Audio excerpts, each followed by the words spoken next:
Independent duo doing it big when they broadcast. Haters. Yo, what's up everyone? What's up PlayStation Nation? You are now tuned in to the What's Up PlayStation podcast. What's up? What it is, what it do? What's up? What it is, PlayStation, what's up? Bari and Persona got it locked in the tub. Saturday mornings, y'all know what's up. What it is, what it do? What's up?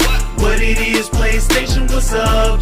Bari and Persona got it locked in the tub. Saturday mornings, y'all know what's up. They don't need no introduction. You already know what you getting, and that is facts with a discussion. The greatest to bless the mic without the needless interruptions. Face it, we got an anatomy like a little bite of me for a concussion. You know what's up, man. I mean it when I seen it, I was proud of these brothers. They entertain the people every week without cussing. And you don't ever hear the drama, they keep it clean on the podcast.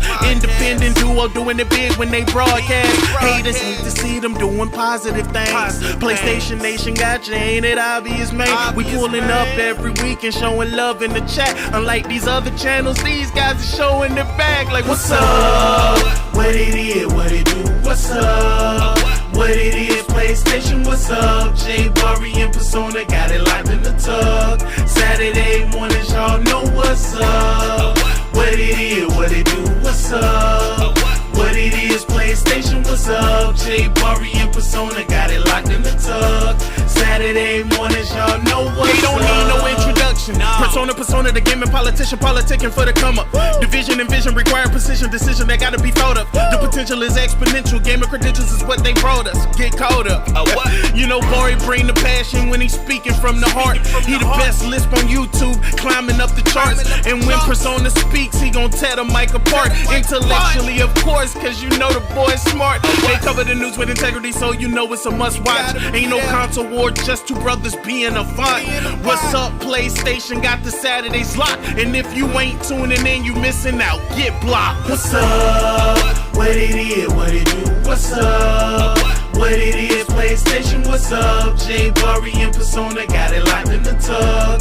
Saturday mornings, y'all know what's up. What it is, what it do? What's up? What it is, PlayStation, what's up? Bari and Persona got it locked in the tub. Saturday mornings, y'all know what's up. Yo, listen, man. I really do appreciate everyone that always comes through to rock out with me and Bari, man, on What's Up PlayStation podcast. A podcast by fans for the fans, or by the community for the community, I should say. Listen, man. For me, man, I'm gaming with Persona. If you enjoyed listening, definitely subscribe to this YouTube channel. I'm a PlayStation fan too.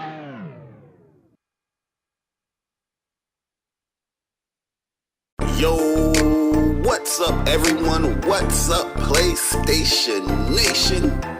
You are now tuned in to the What's Up PlayStation podcast. What's up? What it is, what it do? What's up? What it is, PlayStation, what's up? Bari and Persona got it locked in the tub. Saturday mornings, y'all know what's up. What it is, what it do? What's up? What it is, PlayStation, what's up? Bari and Persona got it locked in the tub. Saturday mornings, y'all know what's up. They don't need no introduction. You already know what you getting, and that is facts with a discussion. The greatest to bless the mic without the needless interruptions. Face it, we got an anatomy like a little bite of me for a concussion. You know what's up, man. I mean it when I seen it, I was proud of these brothers. They entertain the people every week without cussing. And you don't ever hear the drama, they keep it clean on the podcast. Independent duo doing it big when they broadcast. Haters hate to see them doing positive things. PlayStation Nation got you, ain't it obvious, man? We pulling up every week and showing love in the chat. Unlike these other channels, these guys are showing their back like, what's up? What it is, what it do? What's up? What it is, PlayStation, what's up? Bari and Persona got it locked in the tub. Saturday mornings, y'all know what's up. What it is, what it do? What's up? What it is, PlayStation, what's up? Bari and Persona got it locked in the tub. Saturday mornings, y'all know what's up. They don't need no introduction. introduction. Persona, the gaming politician, politicking for the come up. Division and vision require precision, decision that gotta be thought of. The potential is exponential, gamer credentials is what they brought us. Get caught up. You know, Bari bring the passion when he's speaking from the heart. He the best lisp on YouTube, climbing up the charts. And when Persona speaks, he gon' tear the mic apart. Intellectually, of course, cause you know the boy's smart. They cover the news with integrity, so you know it's a must watch. Ain't no console war, just two brothers being a font. What's up, PlayStation got the Saturdays locked. And if you ain't tuning in, you missing out. Get blocked. What's up? What it is, what it do? What's up? What it is, PlayStation, what's up? J Bari and Persona got it locked in the tug. Saturday mornings, y'all know what's up. What it is, what it do? What's up? What it is, PlayStation, what's up? J Bari and Persona got it locked in the tug. Saturday mornings, y'all know what's up. Yo, listen, man. I really do appreciate everyone that always comes through to rock out with me and Bari, man, on What's Up PlayStation Podcast, a podcast by fans for the fans, or by the community for the community, I should say. Listen, man. For me, man, I'm gaming with Persona. If you enjoyed listening, definitely subscribe to this YouTube channel. I'm a PlayStation fan too.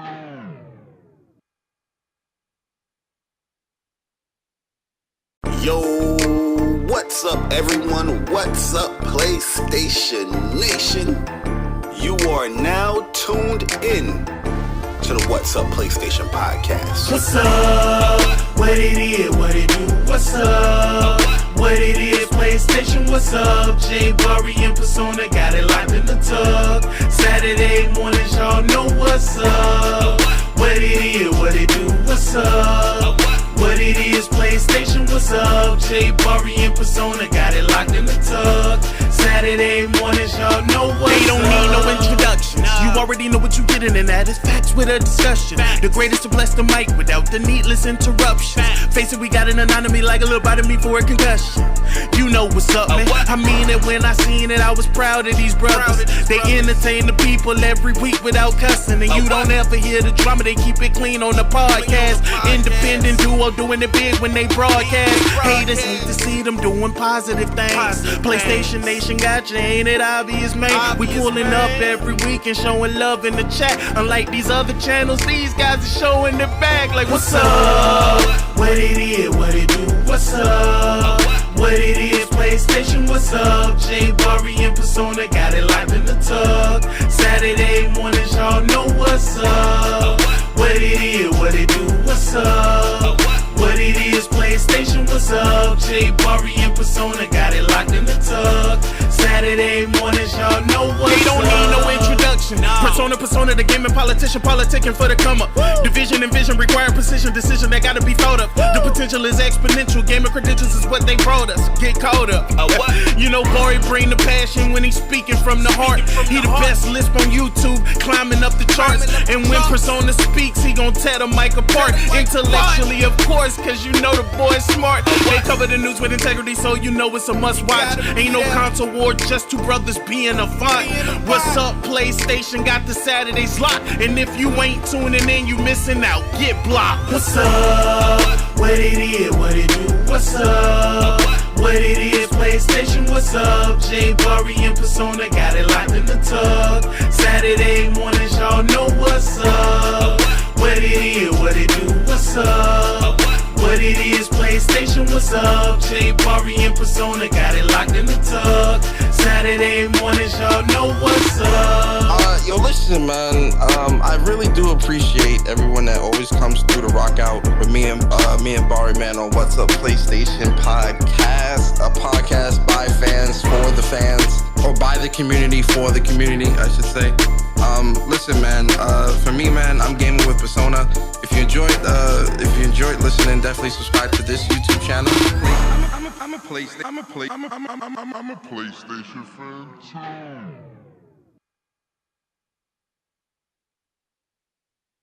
Yo, what's up, everyone? What's up, PlayStation Nation? You are now tuned in to the What's Up PlayStation Podcast. What's up? What it is, what it do? What's up? What it is, PlayStation, what's up? J Bari and Persona got it locked in the tug. Saturday mornings, y'all know what's up. What it is, what it do, what's up? What it is, PlayStation, what's up? J Bari and Persona got it locked in the tug. Saturday mornings, y'all know what's up. They don't need no introduction. You already know what you getting, and that is facts with a discussion. The greatest to bless the mic without the needless interruption. Face it, we got an anatomy like a little bite of me for a concussion. You know what's up, man. I mean it when I seen it. I was proud of these brothers. They entertain the people every week without cussing, and you don't ever hear the drama. They keep it clean on the podcast. Independent duo doing it big when they broadcast. Haters hate to see them doing positive things. PlayStation Nation got you, ain't it obvious, man? We pulling up every week and showing love in the chat. Unlike these other channels, these guys are showing their back like, what's up? What it is, what it do, what's up?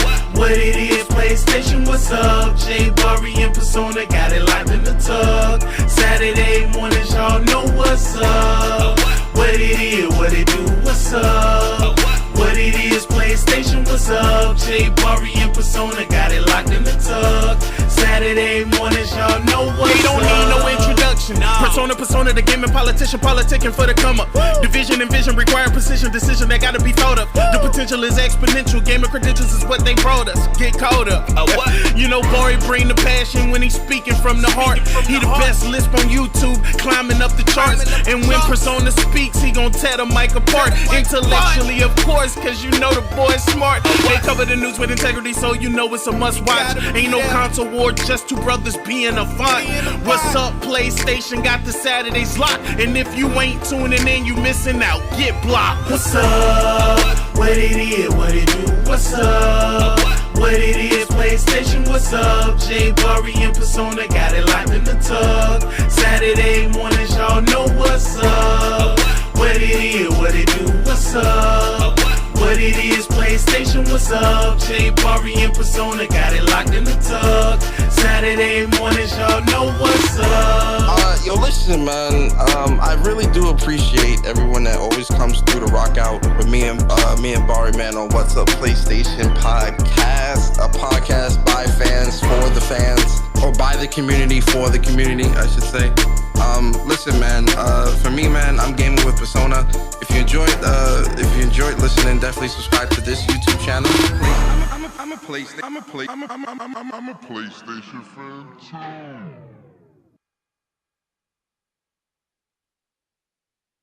Yo, what's up, everyone? What's up, PlayStation Nation? You are now tuned in to the What's Up PlayStation Podcast. What's up? What it is, what it do, what's up? What it is, PlayStation, what's up? J Bari and Persona got it locked in the tug. Saturday mornings, y'all know what's up. What it is, what it do, what's up? What it is, PlayStation, what's up? J Bari and Persona got it locked in the tug. Saturday mornings, y'all know what's up. They don't need no introduction. You already know what you getting, and that is facts with a discussion. The greatest to bless the mic without the needless interruption. Face it, we got an anatomy like a little bite of me for a concussion. You know what's up, man. I mean it when I seen it. I was proud of these brothers. They entertain the people every week without cussing, and you don't ever hear the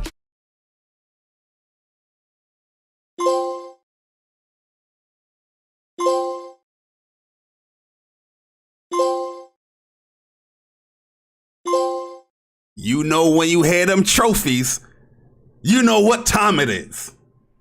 It is time for another episode of the What's Up PlayStation Podcast.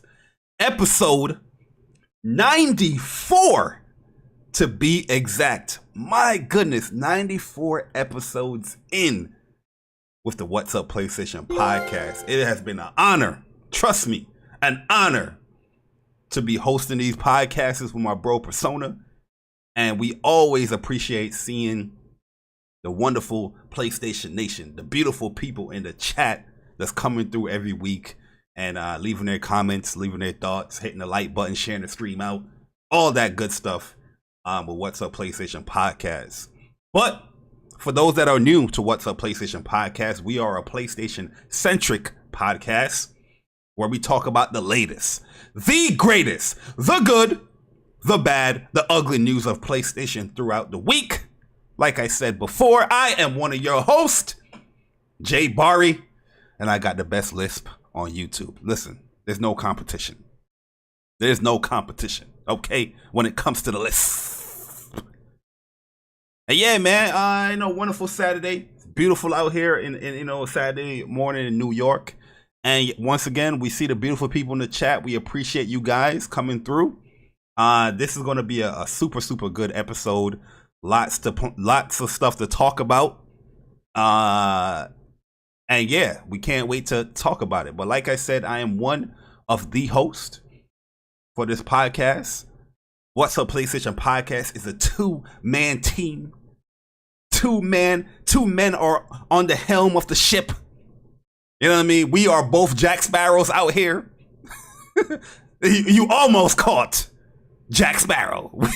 we holding the ship wheel. What do you call it? The turning wheel. We guiding the ship. Let me introduce my brother from another mother, the King of Queens himself, the Call of Duty God, the Destiny God, the soundboard God. He's a PlayStation fan too. Gaming with Persona. Yo, Persona, what up, man? I'm a PlayStation fan too. Hey yo, what is good, YouTube? What's good, PlayStation Nation? It is your boy Persona of Gaming with Persona and one half of the What's Up PlayStation podcast crew. And listen, man, I'm glad to be back, man, for another episode 94. I was gonna say 9 to 4, episode 94, man. And listen, man, we got a really great show for you guys today, this morning. Make sure you get your coffee. Make sure you get your bowl of cereal, your pancakes, bacon, eggs, sausage, waffles, hash browns, French toast, whatever, Pop-Tarts, whatever you eat in the morning on Saturday mornings. Think of us as those Saturday morning cartoons from back in the day when we used to wake up super early and watch Yu-Gi-Oh, Power Rangers, Digimon, and all that other great stuff. You feel me? Dragon Ball Z, everything. Yamu! Yu-Gi-Oh! It's time to do! Yo, I used to get so hyped, man.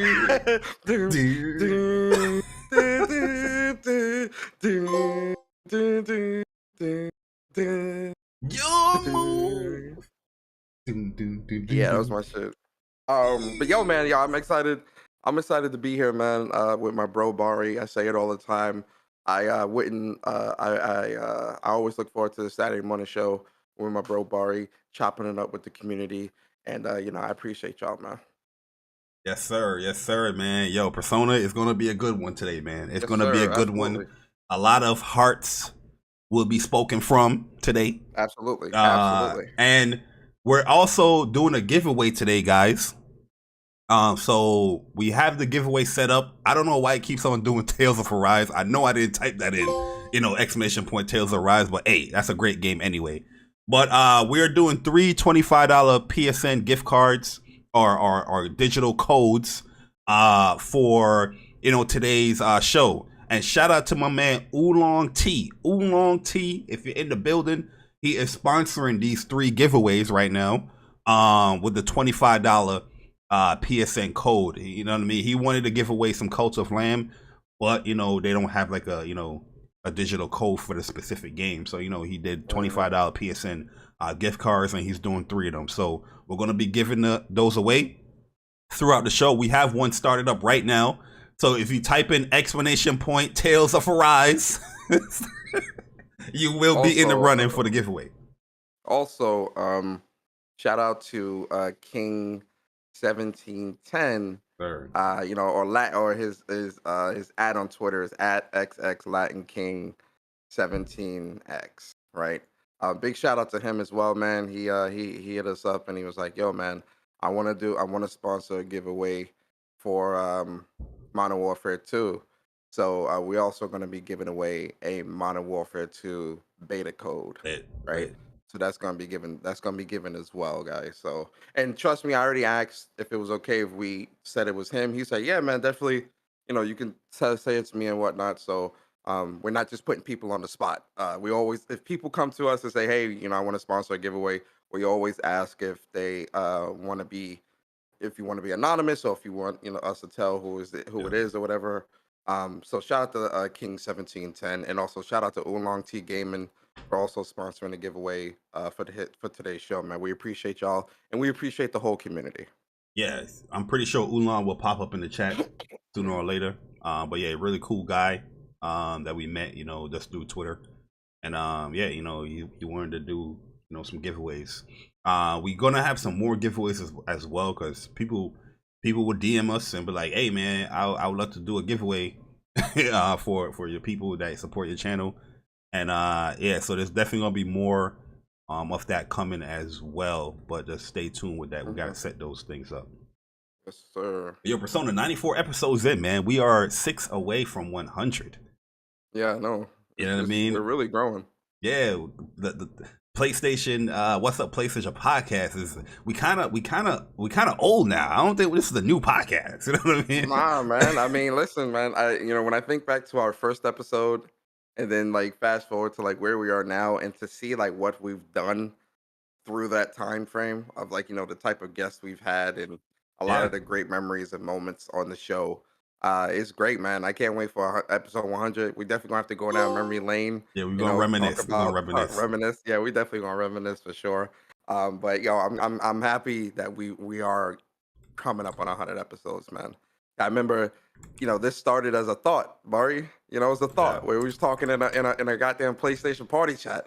Or no, we was on the phone. It's like, yo, man, we want to build a PlayStation show, that centric show that's dedicated to talking about the news and all that good stuff. So, and yo, those conversations were like months away from when we actually, executed it. It's kind of crazy. Yeah, because we would talk about it like off and on for a couple times before we actually executed. And I remember we did the dual live stream talking about a podcast was coming to YouTube and was gonna have a dedicated channel and all this stuff. Yeah. Yo, to see it grow to almost 2,500 subs and the members of WUPS Nation and the lurkers and just everybody that rocks out with us, man.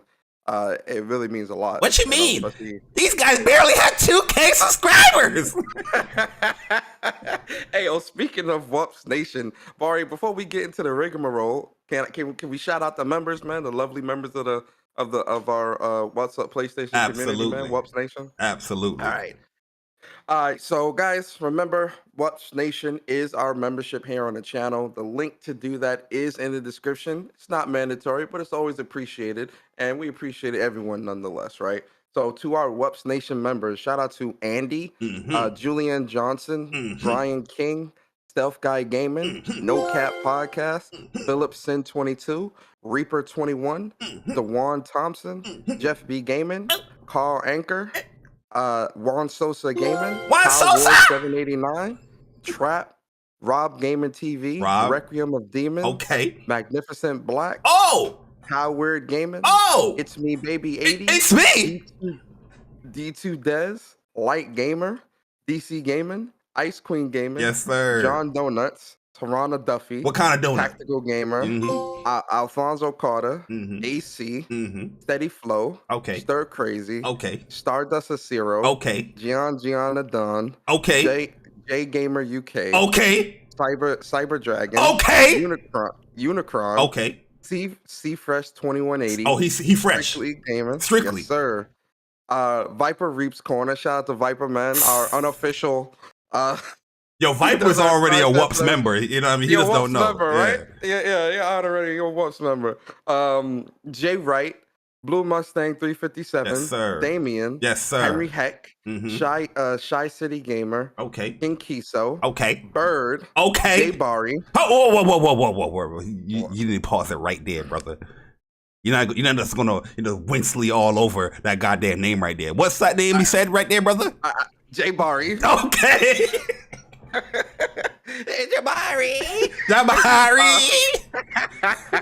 Upchuck Gaming. The Wreck. Navigator 3221. Narico. My bad. Gave it with Persona. Oh, whoa. I need you to stop right there once again, because I warned you last week. You didn't want to take my you didn't want to take heed to my words last week, brother. Right. I warned you. I said when you read your goddamn name, you need to read your goddamn name with hype. That is your name. That is your name. The legendary. The man who asks questions that nobody else will. The great gaming with Persona. Dreology 619, and last but not least, Mr. Go Try Hard Guy Uchiha. Hey, and also just came through. Big shout out to Brap, man. Basement Radio Arcade Podcast, man. Brap just became a member of the WUPS Nation. Shout out to you, Brap, man. We appreciate you, bro. And also shout out to we got some new members. Yes, sir. Yo, shout out to what you do. Thrash Gaming. Do what you do. The host of the Roundtable Podcast, man. We also had him as a guest here on this show, man. That was a wonderful show, man. He gave some of his great thoughts, man. His great wisdom. Yo, King Thrash is a deep brother, man. Thrash, we appreciate you, man, joining the WUPS Nation, bro. Shout out to you, man. We appreciate you. Yo, that man Thrash, he got some strong shins. You understand what I'm saying? Absolutely. Thrash, we always talk gaming. Agree, disagree. But man, that man's shins is strong. I can't kick that man in the shins with no Tim boots. His shins is strong. Thrash definitely know his shit when it comes to gaming. Oh yeah, man. Like if you're going to debate Thrash, come correct. His XP is not low. Okay. Absolutely not. Because chances are, if you're going into a debate with Thrash, chances are he's already checked your PSN, your Steam ID, your Xbox gamer tag. He's coming into that debate ready. Like, well, sir, you said you know about this Call of Duty, but when I checked the last 3 cards, I see that you only put 3 hours in these games. So why do you care? Yo, and if you're joint private, he already in there. No, it doesn't matter. Absolutely. Oh, absolutely. Just to believe. I don't know how Thrash does it, and I don't even want him to reveal his ways. It's just amazing to see it unfold when he just shows people's PSNs and the time they play in these games. The shit is crazy. Yo, facts. Shout out to Thrash. Also, shout out to Titanfall Princess becoming a member of the WUPS Nation. Yeah, that's my homegirl right there. That's the homie. Shout out to Titanfall Princess. Sir. Shout AKA out to Titanfall, man. Nancy. Appreciate you, Nancy. Appreciate you, TTFP. All right, man. We got a couple super chats, and then we'll get into the show, guys. I know people like Persona. Persona, why ain't start the show? God damn, your intros is long.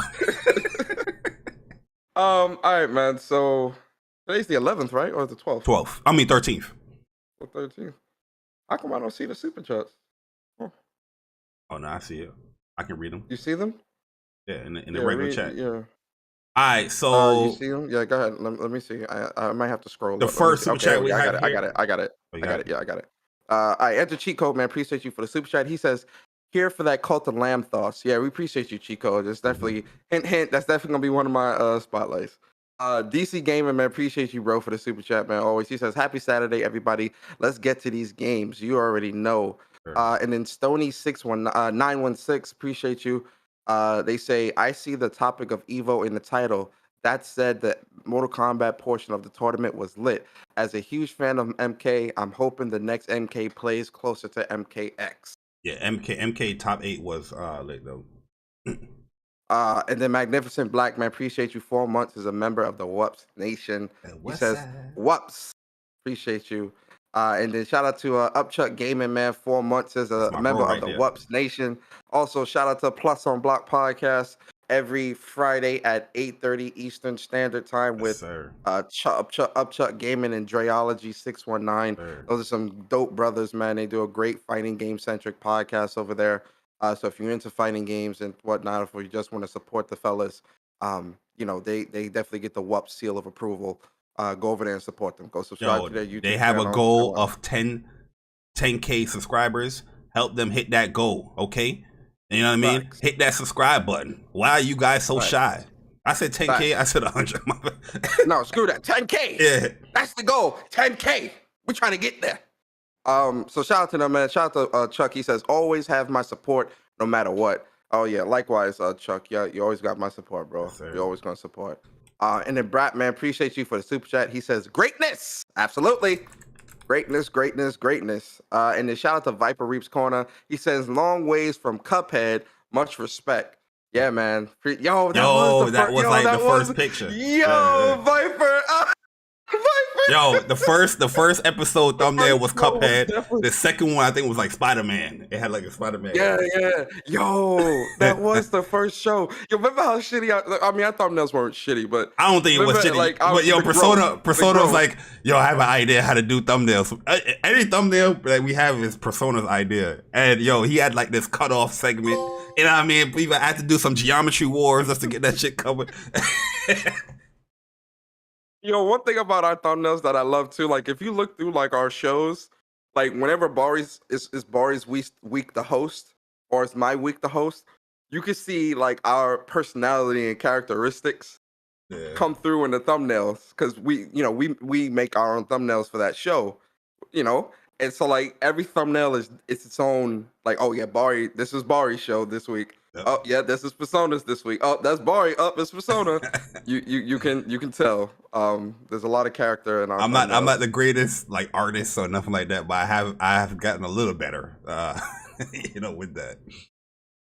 And then we got King 17. We got the King. The King. There's this spot. He's talking about the song you were singing yesterday. No, they ain't. But all right, man. Listen, man. We appreciate all the love and the support, guys. But let's get into the rigmarole of how we do things, Bari, man. But one more thing before we get into there. Let's select the winner of the first giveaway. Shout out to Oolong T. He is in the building. I see him in the chat. So big shout out to Oolong, man. Sponsoring these three $25 PSN gift cards that we're going to be giving out here. So we're going to be picking a winner, and the first winner. Let's do it live. The first winner is Arcade 4247. Arcade, you are the winner of the first $25 PSN gift card. Congratulations. And once again, big shout out to my man Oolong T Gaming in the building for sponsoring these. Shout out to you. Arcade, I got Arcade on Twitter, so yep. I'll send them. Yep. But yeah, let's start the show, guys. You guys know the vibes and how we get down. We got to let you guys know the games for the week. These are the PlayStation 5, PlayStation 4 games for this week, August 8th through the 14th. And shout out to, Push Square and Sammy Barker for doing these on a weekly basis. It is much appreciated. PlayStation blog, PlayStation, listen. I need you to get back to the drops, okay? I need you to get back to the drop. All right? It's cool that Push Square is doing this stuff, but you should be doing that as well. But let's get into it. And let's let you guys know what games Persona is actually, pre-ordering here. You know what I mean? So, the first game we have here is International Boxing for the PlayStation 4. Then we have Shoot Run for the PlayStation 4. Next game we have here is Classic Racers Elite for the PlayStation 5 Persona. You remember when you said that you played this game and you wanted to give your own thoughts and opinions on it? Absolutely not. Oh, that wasn't you? Nah? Wait, what game is it? Which game? Oh, the Arcade. The Classic Racers Elite. Nah. Oh nah. You got me confused, man. Oh, my bad, man. So there's another Persona in the community. Okay, gotcha. Next game we have here is 2 Point Campus for the PlayStation 5 and 4. Moving along, we have Arcade Paradise for the PlayStation 5 and 4. Cult of Lamb for the PlayStation 5 and 4. This game is taking over Twitter right now. I'm pretty sure Persona is gonna spotlight that. Give its Absolutely, thoughts. It's amazing game. Then we have Rumbleverse for the PlayStation 5 and 4. Yo, I got confused when I seen this game in the store. I said, "Is this a different version of Multiverse?" Like, I was like, "What the hell is this, man?" Yeah, this is. I got very confused. This is like them old school games. Remember them old school like kaiju games where you play as like a monster and then you can just roam around the world and fight other people. Yeah, it's a smaller version that you're just playing these characters in like a city or a world and you fighting out. A lot of people is playing it though. It seems pretty cool. but I haven't checked it out yet. I haven't. Next game we have here is Wally and the Fantastic Predators for the PlayStation 4. That is, Damn. yo, that's a hell of a name, man. yeah, yo, like I've been loving some of these titles of video games because they've been going back to like the old school essence of like the title in your video game. They're just like either they're super dramatic with the title, or it's just like, oh no, Gigabash, I messed it up. Yo, shout out to Stealth in the chat. I'm thinking about Gigabash. Hey, Rumble versus then is a different thing. Or they just like mad playing with their names. But then we have here Webbin Blocks 2 for the PlayStation 4. Where was part 1? I don't know, but we'll figure it out. The Arcade Archives. Oh, no, Webbin Blocks came out. This is one of the quickies. Oh, Webbin Blocks came out about like 2 months ago. Yeah. Webbin Blocks 1 came out like 2 months ago. This is a quickie. Okay, yo, so shout out to my man Stealth in the chat. That's my bro Corey. He said Rumble Versus is a wrestling battle royale. Okay, that's unique. That's different. Really?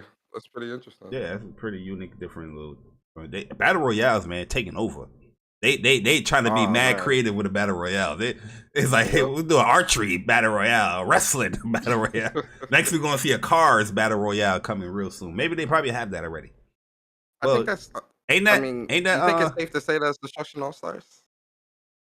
Nah, because you drop in an arena and you got to get to a car, and all that, kind of like how it is in like Fortnite, where you drop in, got to get a gun and destroy people and whatnot, and try to be the last one to survive. Like if you do like a free for all. Yeah. If it's free for all, I lean towards that. Yeah, I lean towards that. But then we have the Arcade Archives coming back with Gun and Frontier for the PlayStation 4. Then we have King Leo for the PlayStation 5. Listen, I'm just buying this game off rip. This is my first time even reading this, and just seeing the name King Leo, PlayStation 5. I'm buying it. Review coming next week. That's it. I was gonna say, Bari, don't. All right, we better see that review next week or that impression. Hey yo, Leo. Man, I'm a Leo. I'm putting it on there. I'm a Leo. I can't. You know what I mean? I can't front. The name is drawing me, Persona. You know what I mean? I get you. Yep. As my man Lil Wayne would say, I'm a king. You can ask me if I'm lying. Get it, man? King Lion. Yeah, I get it. Then we have Sakura MMO for the PlayStation 5 and 4. Super Bullet Break for the PlayStation 4. I'm definitely going to get that. Fun Taco for the PlayStation 5 and 4. Fun. Oh, that's it. Taco Fun. Taco Fun for the PlayStation 5 and 4. Another easy one. Yeah.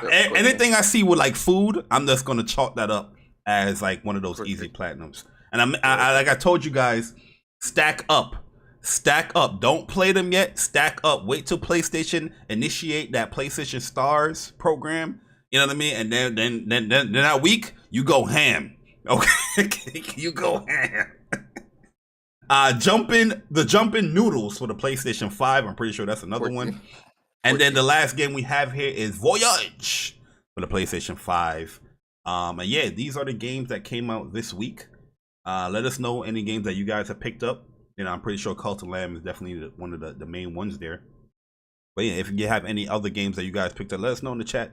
Let us know in the comments when the video is uploaded. Yeah, talk to us, man. Talk to us. But Persona. Yes, sir.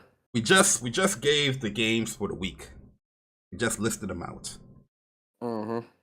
Now it is time for us to spotlight the game for this week, or games for this week. If you break the rules. If you break the rules. Absolutely. And the last couple of episodes, or shit, the last year, we have been some rule breakers. So Persona, explain the spotlight game for the week.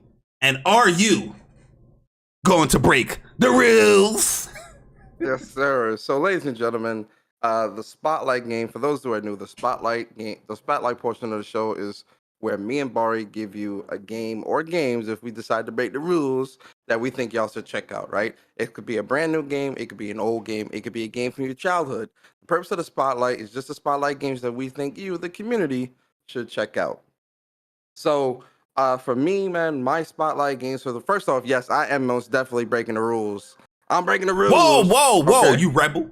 Go ahead. Absolutely. So for me, my spotlight, I've told you guys this like almost a month and a half ago or 2 months ago. This game is going to always be in my spotlight until it releases. So my first spotlight is going to be You might be in the spotlight right now. They hunt you hold down, on. brother. Yeah, hold on. My fault. Hold on. They looking for Persona right now. Hey, yo, Persona was doing his spotlight on the run.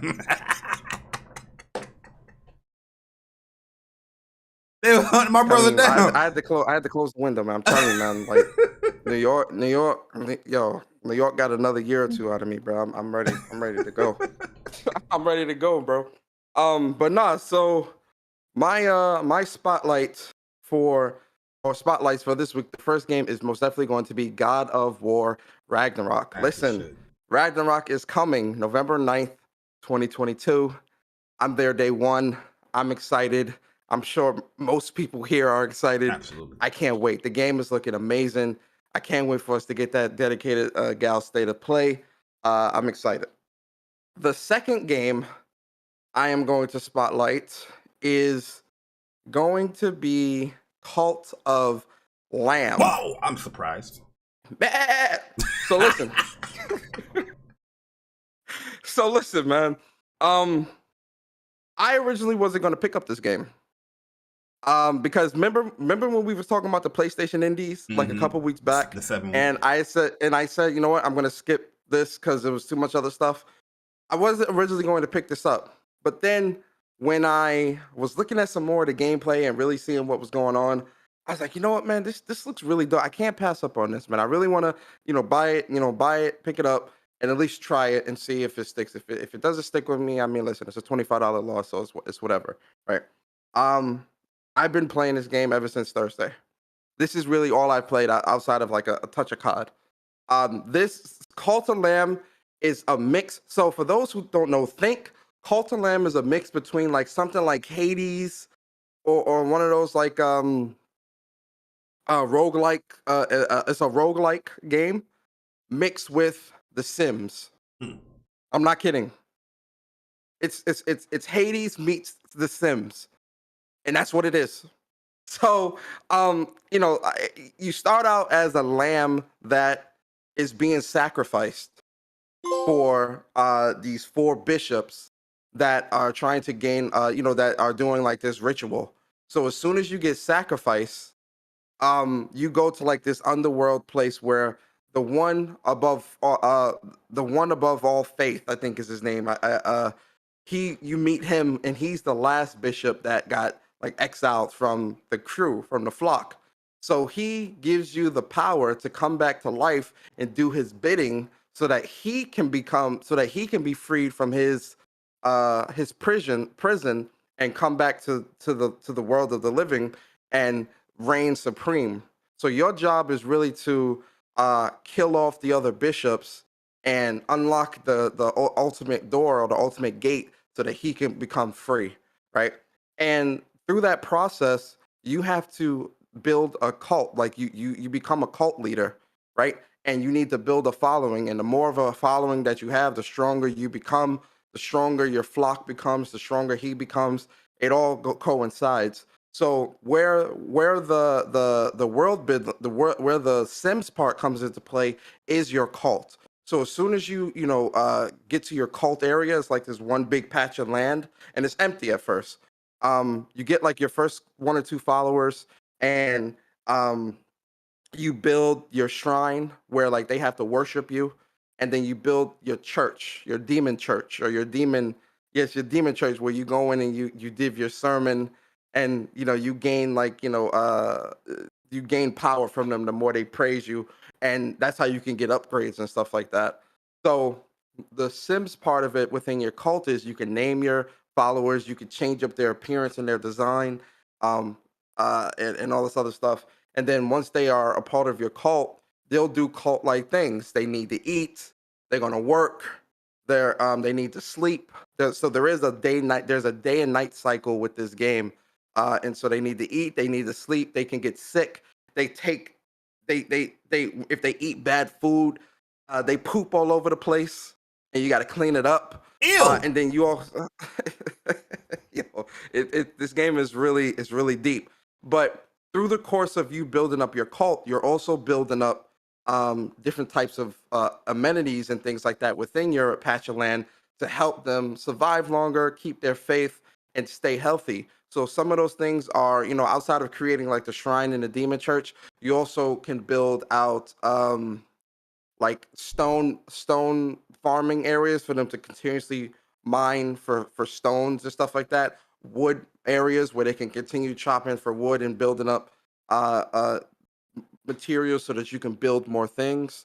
A smithing area where you can build more complex, where you can have them build more complex things. Like so stone can be turned into bricks or into boulders or blocks of like larger blocks of stone that you could build more complex things within the cult.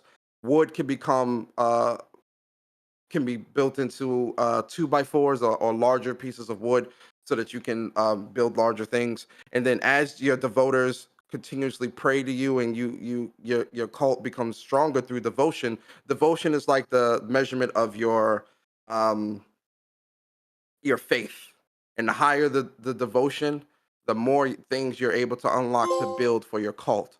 So you can build an outhouse. So instead of them shitting all over the grass, there's now an outhouse for them to use the bathroom. You can build a health center so that if they get sick, they can go there and kind of get better a lot quicker. You can, at first they start out sleeping in sleeping bags, but as you level up, you could build actual huts for them to sleep, which won't break down as quickly. You can build a farm so that and plant seeds and stuff like that so that fruits and vegetables and other things can naturally grow. You can build other smaller devotion totems so that some of your other followers can go and give devotion there, and you can level up quicker to unlock more things. And so that's how the cult, I don't want to give away too much, but that's how it is. And it's a lot of micromanaging, because also through the course of you playing the game, you're also some of your followers will they will what is it called? Deflect? Not deflect. Like if someone is trying to leave a cult, what is it? I forgot the word. What is it called? What's the word I'm looking for, Bari? Defect.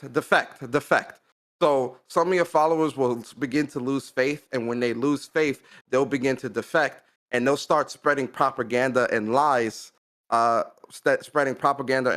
the other cult leaders, and they'll try to steal your money and say all this crazy stuff, and you got to try to get their faith back up. And if you don't, they'll leave and they'll try to steal some of your followers from you, how or steal ungrateful money, is that? or how it's crazy. Or you can sacrifice them so that you can keep their faith up. So you got to keep their faith up, keep their eating up, and keep them healthy. And it's a really, really good game. In terms of the combat, like I said, is very roguelike. So when you get into a new area, you start out with nothing, and as you go through the different levels, you get new weapons. You also get a power ability, and the power abilities can be anything like like an AoE smash attack that knocks back enemies, a slash attack, a projectile fire explosion, a homing missiles. You get those as well. They're called blood. These homing blood missiles. These tentacles, you can spawn these tentacles that come up out of the ground and kind of mess up some of the enemies and whatnot. It's very good, man. I'm playing on hard. And if you're playing on the first level on hard, it's very deceiving, because you might think that, oh, yeah, this is not really that hard, man. It's the first level, whatever. But really think of the first level as a tutorial level. Once you get to that second area, Darkwood, I think it's called, the enemies get a lot tougher, and what's happening on the screen becomes a lot more, because there's a lot of obstacles in the way, like rocks and things like that that prevent you from moving as freely. So what happens is, like, so for instance, yesterday, I died quite a few times where like these enemies that shoot these projectiles in different directions, I kept getting caught up because I was getting stuck on the rocks. And you could destroy the rocks, but that takes time. And the difficulty gap definitely spikes from the first world to the second. I'm loving this game, man. It's very addictive. You also get these tarot cards, and you can think of tarot cards as power-up abilities while you're in an area. So you can get to, like, power rooms or safe rooms where you can get new power-ups or get, more health if you're low on health. There's like a health room where you got all these bloody hearts and whatnot that you can use to gain your health back. So there's a lot of cool things here. My only gripe with the game is like, especially if you're playing on harder difficulties, the areas are so small that like when they're throwing a lot of enemies on screen, sometimes you can get lost in the sauce where you kind of forget where your character is, and so you kind of got to always be moving around, and you kind of gotta focus, really hyper focus in, because sometimes the areas are too small and they'll have a lot of enemies coming around. And you would think like seeing these enemies, they're not that tough. Like there's like this demon toe type thing that jumps, but the way it jumps is so unpredictable that you'll kind of dodge to a specific area and they'll jump to that area and and hurt you and whatnot. And on hard, you take more damage and you don't get as much health back. So yeah, it's a tough game, but it's very fun. The boss fights are great. The mini boss fights are great. I love the game, man. It's awesome so far. And so yeah, that's the Cult of the Lamb, guys. Definitely check it out. It's on PlayStation 4 and PlayStation 5, and it's like $22 to $25 on the store. So definitely check that out. And then the last game, man, and then I'll be quiet. The last game for me, for my spotlight for this week is RollerDrome. RollerDrome! It's so amazing, man. It looks so amazing. It looks so good, man. It looks very fun. I can't wait to play this. It comes out this Tuesday, August 16th.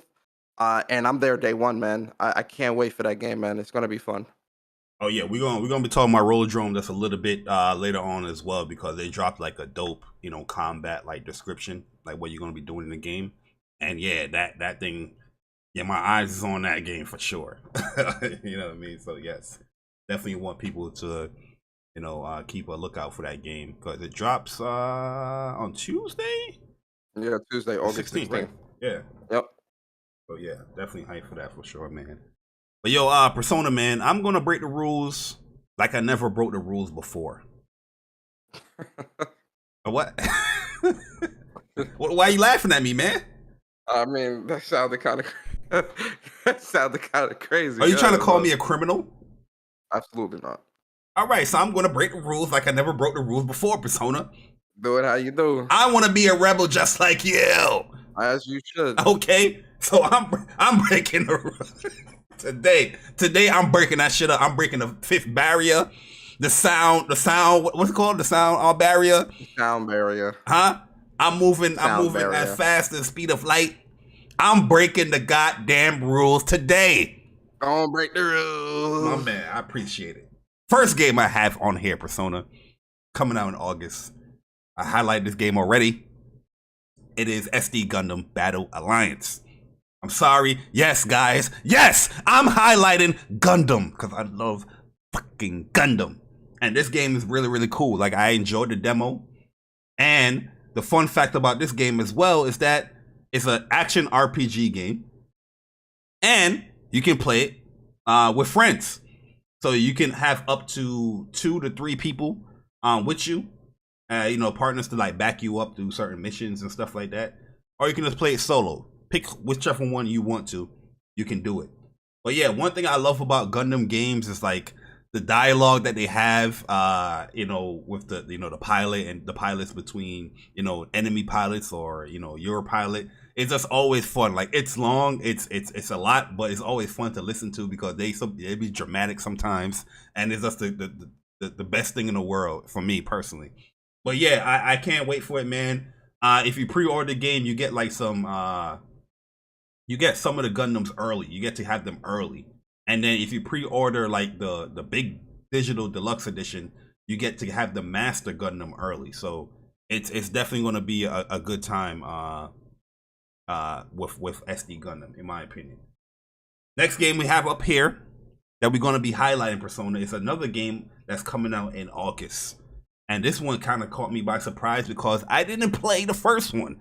You know what I mean? I apologize to you guys, PlayStation Nation, to Persona. I apologize. But this Dusk, what's called Dusk Volver game, this shit look fire as hell, bruh. What game is it? The Dusk Volver. Dust Divers. Yeah, Dusk Divers 2. Dusk Divers too. Yeah, that game was Bruh. amazing. I never played the first one either, but I remember I was searching through the collections and I seen the trailer for that. I was like, hey yo, how did I miss this game? Like, yo, they won. It's coming out. It's coming out soon. We're gonna talk about the release date, but August 30th. it's not on pre-order yet. But yo, they had a combat article or combat video, and I was like, yo, how how in the world that the first game missed me? I don't even know how the first one. Yeah, missed me. I don't know. You know, this junk look lit. This junk look fire. So yeah, Dust Diver 2 is releasing later on this month, and yeah, it's definitely down, you know, my alley. It's down Persona alley for sure, and many other alleys as well. Because this game looks lit. We're gonna show some of the stuff that they are promoting later on the show though. But yeah, it looks really good. Next game, been highlighting this I think every week. Valkyrie Elysium. I can't wait for this shit, man. I can't wait for this shit. The next trailer that they drop for Valkyrie Elysium, I'm not even gonna watch because I don't want no spoilers as far as where we're going with the story. I want to be surprised with it. But action looks good. First time going to action in the series, and it just looks amazing, man. All the mechanics that you want in a Valkyrie game is here, but it does change the combat. They just change the combat to action. So it looking good. Pre-order it right now. If you pre-order the deluxe edition, you also get Valkyrie Profile Linif, the PSP port of Valkyrie Profile. So you get 2 games in one. Can't beat that. You know what I mean? So I can't wait for that, yo. That is like legit high up there with like God of War for me as far as anticipation list. The next game, Persona, I gotta highlight, and I have to highlight this. I have to, Persona. I apologize, but I have to highlight this, Persona. I don't want you to DM me and say, yo, Bari, don't highlight it. Bari, don't highlight. No, I'm gonna highlight it, Persona. I'm a rebel today. I'm a rebel today. I'm a rebel today. I'm curious. I'm pretty sure you're gonna highlight it too because you probably missed it. Diofield Chronicles.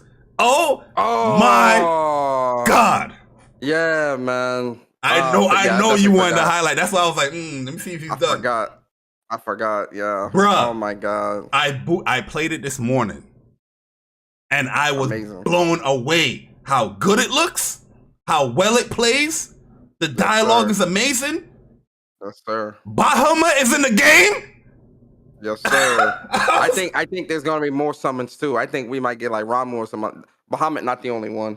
Yo, bro, there's definitely like a Final Fantasy, you know, tie-in or crossover in there. Yeah. Yes, sir. Yeah, yes, it is. You know what I mean? And I'm like, yo, bro, I like how free form it is with the strategic combat. It's not like grid based. You know what I mean? You can move your characters anywhere you want to. The strategy is pretty deep on what they're teaching you, and I think the tutorial level of what they did it pretty good. Like they taught you pretty you know, quickly. You know what I mean? I'm pretty sure it gets a little bit more advanced as you know, level up and proceed throughout the level. But the setup, the look of everything in this game, it looks so good. You know what I mean? Like typically we have like a strategy game. It doesn't, not saying all strategy games, but the ones that we typically play, you know, they have like that pixelated look, or, you know, it's like an older school type look. But this game looks amazing, man. And I'm very pleased with what I played. You know what I mean? I put like a half an hour into the game before the show started, and I want to go back.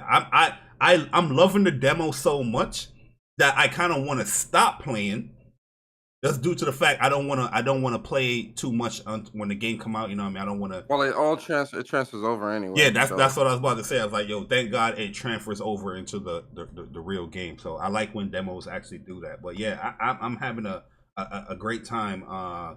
You know, I'm having a great time playing that demo. I'm going to finish that thing up and, you know, make sure everything does transfer over. And the last game I'm going to highlight, Persona. Yes, this is the last one I'm done. Okay, guys. I know you guys in the chat like, damn, why are you talking too much? You talking too much. Bari, why are you talking so much? Listen, just relax. We're going to start the show. Star Ocean: The Divine Force. I have to highlight this. Star Ocean always been like a mixed bag. It could be good. It could be great. It could be bad. But I every time I see more of this game, I'm getting more confidence that they're not going to have the third wheel protagonist. And that is one of my biggest pet peeves when it comes to RPGs or just games in general. If the protagonist itself is a third wheel to the entire story, to the plot, I'm taken away from that, and that what took me away from the fifth one, the integrity and the faithfulness. That took me away from that. But overall, combat in Star Oceans has always been good, always been great. So yeah, the battle mechanics and all that stuff is going to be fun, but story has to be, you know, it got to punch. You know what I mean? I'll be honest, the story has to hit me in the gut like, But I'm having more confidence as I see more about this game. So yeah, this month, September, October, November, Persona. Good luck.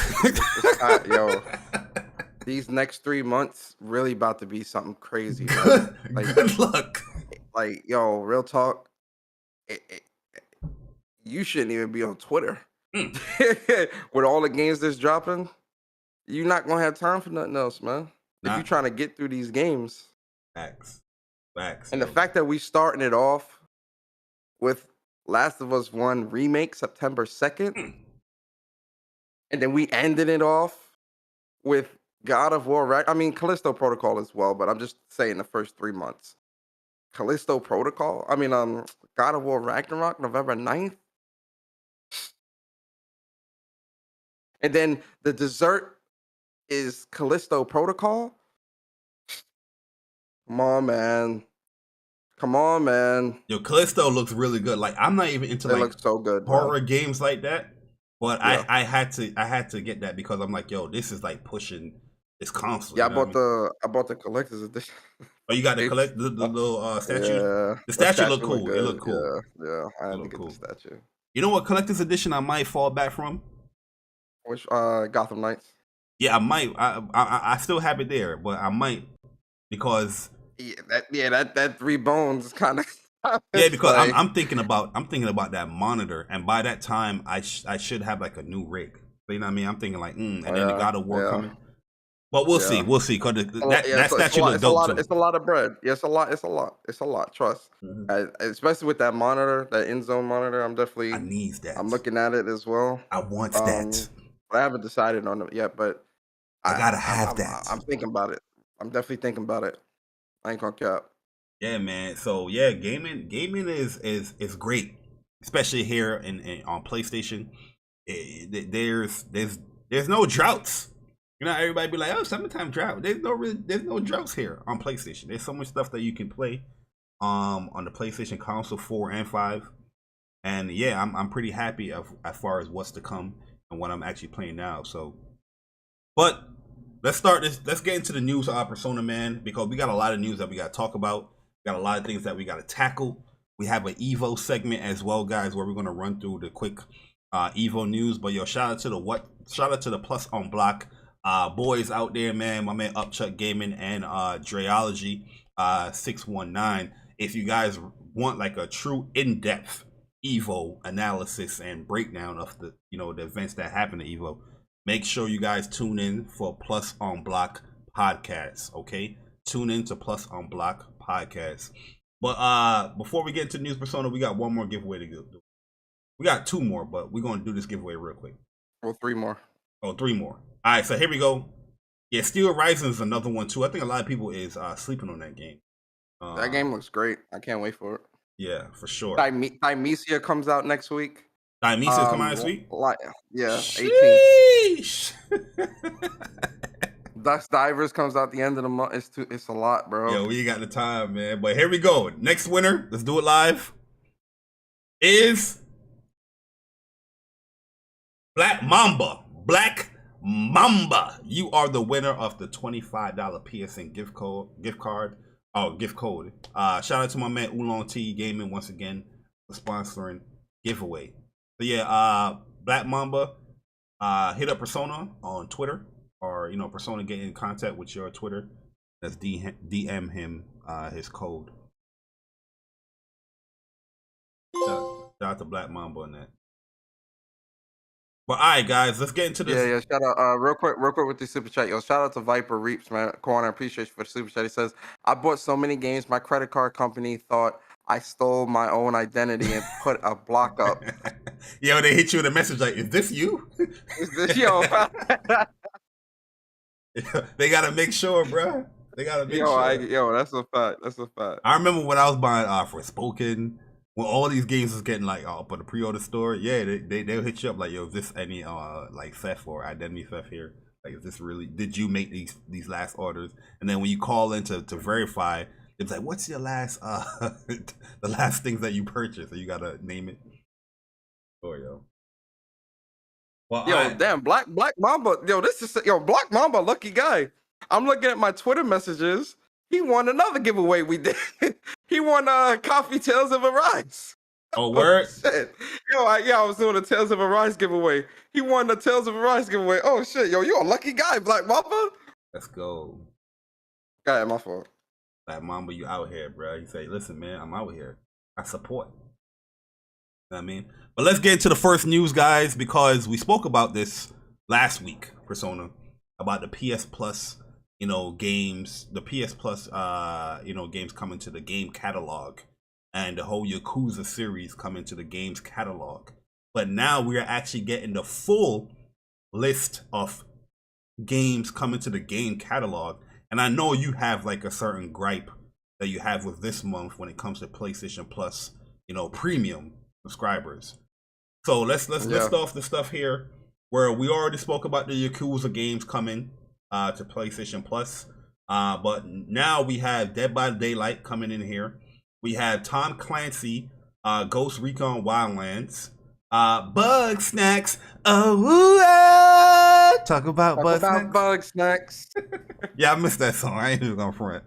Remember when that song first hit? The whole internet went on fire. They was like, oh yeah, I can't wait. Bug Snacks day one. Then they got the Bug Snacks. That shit was crickets. Yo, shout out to Jeff Grubb too, man. He got that. He just got a name where you can just play along with it. It's like Grub Snacks. Yeah, shout out to Jeff Grubb, man. And then we have other games coming later on August 16th. That is Tuesday. Metro Exodus, Trials of Mana, Uno, Monopoly Madness, and Monopoly Plus. So we got some, some community games coming in there with PlayStation Plus. So Persona, man, these are the games coming in to the games catalog in August, man. How you feeling about August PlayStation Plus full lineup now? Yo, you know what this lineup I can't even talk. You know what this lineup screams, Bari? You want to know what it screams to me? Yes, sir. I just want to have fun with my friends. This the I just want to have fun with my friends ass fucking lineup, bro. Yes, sir. Unacceptable. Where are the classic games? Plus premium and extra. You got people paying $120 for the whole year because they want those classic games. PS1, PS2, PS Vita. Where are the classic games? They should be dropping every single month. You leaked it last month with the Dino Crisis and all that other stuff. And then we come this month and we got this whole, I just want to have fun with my friends list. Unacceptable. Unacceptable. There should be at least one classic game there. Where's Legend of Dragoon? Where's Gex? Where's Dino Crisis? Gex! Where are these other games, man? Where are these games at? Are you still working on them? And granted, if you are, I get it. But if that's the case, you should have had something. There should have been something curated enough to at least let go the 6 months. You can't have this premium tier here and no classic games. And I don't like 2 Monopoly games. I love Monopoly, but not that damn much. Come on now. Nah, it's the L. For this, for the plus and extra, for the premium and extra this month, it's the L. Yo, for me, I am with you as far as the criticisms about offering classic titles every month. I am definitely with you because if you really look at it, they haven't announced anything for the classic games yet for August, which I think is kind of a mistake. You know what I mean? You did a good job with July. You did a good one with, when it first launched in June. But August is just like, all right, where is the classic games? Could this be one of those mess ups that PlayStation has been doing since the PS5 that we've been criticizing since launch. You know what I mean? I don't understand why you don't have that announced there, especially now that you have this new big tier with premium. You know what I mean? August ain't done yet, but I think it's still a huge mishap that you haven't already got that news out there as far as what's to come for those members that are subscribed to the premium. I mean, we're already going into the halfway point. Monday will be the halfway point for August. Literally, Monday, we're going to be 2 weeks away from the next month. First off, time is flying. My God. Like, yo, like, I feel like just yesterday, August 1st was here. Now we're already in August. Yo, we about to see that commercial. What commercial? See you in September. Yo, you remember that, yo? Yo, when you was a kid and you watching your TV and your cartoons and you saw that commercial, you was like, damn, summer's over. Yep. Summer, I mean, really and truly, summer is this the wind down time. August, summertime, June, like mid to late June to July was like the high point of summer, always, especially for me as a kid. August was always that wind down time, you know, that's chilling when you do the friends, shopping, you're getting your relaxing, relaxing and all that other stuff, and kind of getting ready for the school year. And that's always when August was always when I used to read my summer. Remember summer reading back in elementary school, middle school. Yeah, August was always when I did it. I never did that shit during it. Yeah, I always you don't do that like, in the beginning. I don't know, never. And so like, you know, it's the wind down. But I think when it comes to this, yo, you have people paying for this $120 tier, bro. Like, and listen, there's a lot of stuff there, man. I'm not negating all of the great games and stuff like that that's there for the people that's buying into that.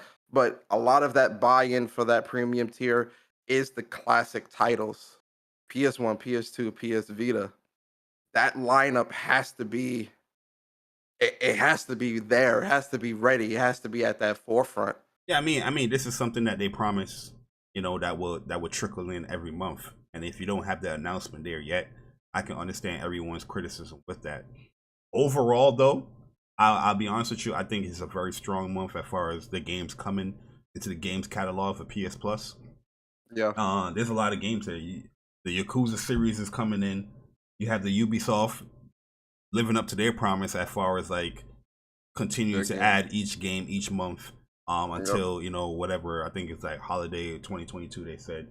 And you do have new games coming in like Bugsnax and all that stuff, which was already. No, don't get it twisted though. I'm not trying to say like whatever is here is not good, right? Yakuza series and all that stuff is great, right? Because this seems more like outside of the Yakuza titles, this seems more of like a fun with friends type of month, you know? Like I'm just like, all these games, like a lot of these games I really don't care about. So outside of the Yakuza series, I don't really care for these other titles too much. Yeah, no, I feel you. It definitely have a theme here. You know what I mean? Playing co-op with your friends and all that stuff, which is great. I mean, it's good that they're pushing that stuff because you need PlayStation Plus play online anyway. Yep. But I agree with you with the whole, classic, games that I don't know why you don't have that update for August. I mean, I think that's a mess. You gotta have consistency with your announcements. You know what I mean? And we've seen with the PlayStation 5 era, the consistency with the announcements. Don't get it twisted. They had some great announcements. They had some great execution with stuff, but there have been a lot of mishaps as well. And we're gonna criticize them for that. Yeah. You got to be able to criticize, man. You know, constructive criticism too, not just trying to. Well, no, we toxic for some. We toxic. You know that's what the secret chats are saying. we're on you. We don't say nothing bad about PlayStation. That's what they say, right, Bari? No, they saying that we are toxic. Don't go on their show and things like that. You know what I mean? Exactly. But yeah, we try to keep it professional, and constructive criticism is always needed. And this is something that we've been saying since day one on this podcast. When it comes to PlayStation, how they announce stuff, that you gotta be consistent. You know what I mean? You gotta be consistent with it. Don't half-ass announcements. And the fact that you will have this new tier already month 2 into this new tier, you falling off. You know what I mean? Yeah, that's what I'm saying. You can't, especially when you look at the library of PS1, PS2, and Vita games. We're talking thousands. Yeah. There should be no reason for you to be falling off. Not like that, no. It is definitely crazy. You know what I mean? Because when you highlighted that, I was like, what? I was shocked. Yeah. I was like, yo, but I was like, yo, there's no defending. I was like, yo, you right. You're right. They ain't list the classic games yet. That's what I'm saying. Like, yo, where's Chaos Legion? Where's DQ8? DQ1, 2, 3. You know, we're seeing rumors. We're seeing rumors. Yeah. Yeah, man. Damn man. This is yo, man. I'm trying not to go off, bro. Yo, damn the rumors, bro. Where is the execution? That's what I want to see. The execution. This stuff has only been out 2 months. It's only been 2 months. And the must-haves that people are clamoring for, nowhere to be found. People have been begging for years. Begging for Legend of Dragoon. Now with trophies. Where's Suikoden? Where's Dragon Quest? Where's Dot Hack? Where's... Jeez. Go ahead, man. Continue. I can tell you where people are shopping. Where's that? That's the PlayStation Store. Hey, Here are the top downloads for July 2022 on the PlayStation Store. Digital. You remember when everybody was dissing digital? Like, I'll never go digital. I mean, you know, I ain't gonna lie, Bari. I was a part of that, man. Remember, I ain't go digital till 2017. Oh yeah. So I was definitely part of that crew. Wait until 3 o'clock to get your disc. I was like, yo, never, yo, listen, after being digital for what, 5 years now? Never again. I will never in my life go back to physical ever again. Yeah, man. It's well, here we go, man. Here are the top games in the US on PlayStation 5. They go that straight, baby! Yes, sir. The cat lovers won this month with Stray beating out Grand Theft Auto 5. Stray is out here. We are definitely getting a Stray 2. We are definitely getting a Stray 2. Absolutely. Absolutely. Shout out to Stray. But yo, Grand Theft Auto 5, number 2 on the list here. NBA 2K22, number 3. F1 22, number 4. The Quarry, number 5. Star Wars Jedi Fallen Order, number 6. Amazing game. More people should buy that game. MLB. Wait a second, Bari. I'm sorry to stop you. Yeah. Stray is ahead of GTA 5 and NBA 2K22? Yes. Ayo, listen, bro. Ayo, listen, man. I'm so happy, bro. I'm happy to see Stray's success, man. Real talk. I'm very happy. Go ahead. Yeah, I mean, I think it's a huge success, especially on the digital standpoint. Was there a physical release with Stray or no? No. It was digital only. Okay, so you know, imagine when that physical release come out, you know, people gonna definitely pick that up too. But yo, look at Call of Duty number 10. You know what I mean? Damn. Call of Duty out here. It's time for a new COD. It's time for a new COD. Elden Ring still, you know, punching out there. Number 8. Let's scroll on down and see any other PlayStation exclusives in there. I was gonna say, where the PlayStation exclusives? Where's your exclusive? Ratchet and Clank 19. Hey, 19. Is that the PS5 list? Yo, but thing is, here's the dynamic with Horizon. Digitally, it's not up on here in July, but the physical, well, no, it should. Did it count the bundle as a digital, you know, buy, or is it a physical buy? I'm not sure. Because it's a digital code. I'm happy to see Ratchet there. Yeah. I'm happy to see Ratchet there. And Sifu up there. Sifu. Yo, I'm happy to see Ratchet there. I think that's great. Where's my Horizon, man? Where's my Horizon, man? Like, that's gotta. I'm surprised a little bit. Here's the kicker. Here's the PS4 ones. Stray is number 1. Let's go. Yes. Let's go. Minecraft number 2. Grand Theft Auto 5 number 3. NBA 2K number 4. Teenage Mutant Ninja Turtles Shredder's Revenge number 5. Yes, sir. I love that. 6. Cuphead 7. Red Dead Redemption 2. Yo, funny enough, Red Dead Redemption 2 is a PS4 game. That game still looks amazing. Crew 2 9. Need for Speed 10. Let's scroll on down. The Yeah, Crew? The Crew, man, that game. People play that? What? People play that? Oh, you know what this could be too? Maybe Or- because of the digital downloads from the PlayStation Plus. You see games like The Crew up there. No, I think this is only counting purchased games that are actually being purchased. Oh yeah, true. That makes sense. God of War number 16. God of Okay, War number listen, let me 16. tell you something. That Ragnarok is about to break the internet. I can't wait. Absolutely. Yeah, Star Wars Battlefront 2, people still buying that. I mean, which was a cool game, but until they had that one patch update where they kind of OP'd the pistols. Now that game is just fuck. You sniping dudes with that pistol, bro. Yo, That joke was crazy. Everybody turned Han Solo in that game, bro. It's wild. Exactly. But yeah, those are the top games being downloaded on PlayStation. But Persona, we still got to celebrate Stray.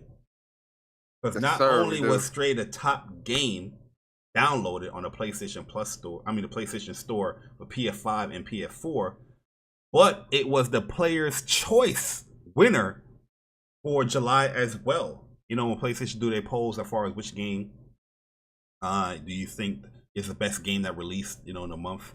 And Stray won the player's choice for July 2022, man. So yeah, definitely great stuff with Stray. Obviously, people are enjoying it and loving it. And they should. It's a great game. Yeah, nobody really had nothing crazy like bad to say about Stray. You might have one or two people saying something, but overall, I think the reception was pretty positive for the game. So yeah, congrats to this is Annapurna, right? Annapurna. Yeah, Annapurna, and I forgot the actual devs' names. Tribute. Oh no, not Tribute. That's Blue 12. Blue 12 Studio. Blue 12. Yeah. Thanks. They're doing is some Shredder's good stuff. Revenge. Yeah, this is great to see, man. Stray is a game that I was extremely hyped for. I enjoy getting that platinum. I might even go back to the PlayStation 4 version and get that platinum. No cap. Yeah. But yeah, I love Stray, and I'm glad to see a lot of people in the community. Yo, listen, I keep telling y'all, some of the most viewed videos on the internet are cat videos. Those are like some of the highest viewed videos on the entire internet.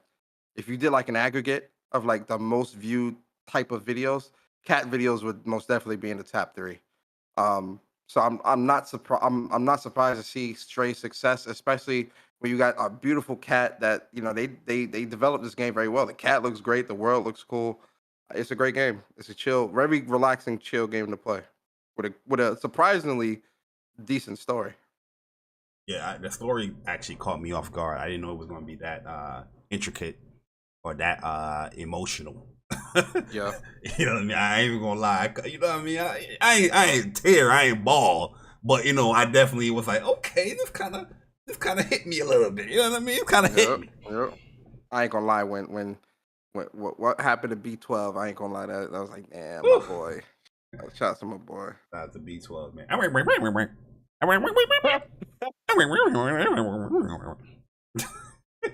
Wow, Persona. Yo. We got to talk about this. Yo, man. they do that real quick. I'm sorry. They do that in Cult of Lamb because there's no like actual voices. They go, that should be so funny. That's how you do it, bro. I love it. Yeah. So you say Bari saying he thought about buying a cat. Yo, to me, I had a cat when I was super young in Jamaica, and I was babysitting my brother's cat for like almost 3 years when he was away. Out of season in like Afghan and Iraq and all that stuff. But yeah, I'm very familiar with cats. I'm not saying I don't like cats. I love cats. I'm just more of a dog person. I wouldn't if I really wanted to get a cat right now, yeah, I would get one. I want a Russian blue though. That's the cat I want. But Persona, we gotta talk about this, man. Because we know PlayStation is they're being very forward when it comes to their initiative on putting their games on PC, and they have a dedicated tab now for PlayStation games for PC on a PlayStation official website. So how to get to this area, by the way, if you go here to PlayStation.com and you go to games and you go, you see the highlight of the PlayStation 5 for VR, PlayStation Plus buy games. Now when you see PlayStation Indies, PlayStation 4 games of PS5 free to play, you're going to see here PlayStation games on PC. And they have a whole page dedicated to it where they're highlighting, new and upcoming games on PC. Obviously, I think Spider-Man is probably going to be their biggest release. A lot of people's going to buy Spider-Man on PC, sure. So I can see why they're going to be pushing, or trying to highlight this stuff for PC on their PlayStation page. So they have the whole page set up, and it links you to buy it on Steam or Epic Games for all the games that they have on here. They even have the Steam, visit Epic Games. They even have an FAQ, which people try to they try to clickbait gamers with their FAQ. I mean, with their title saying that, do you need PSN to play on PlayStation games? And yeah, they let you know, no, you don't need a PSN to play in a PlayStation game because you're not buying these games on anything PlayStation centric. You're buying them on third party stuff, Steam and Epic. But yeah, they have a section here on the PlayStation website now, letting people know PlayStation games on PC. Persona. Times are changing. What are your thoughts? It shouldn't cost $70. It shouldn't cost $70. I just want to have fun with my friends.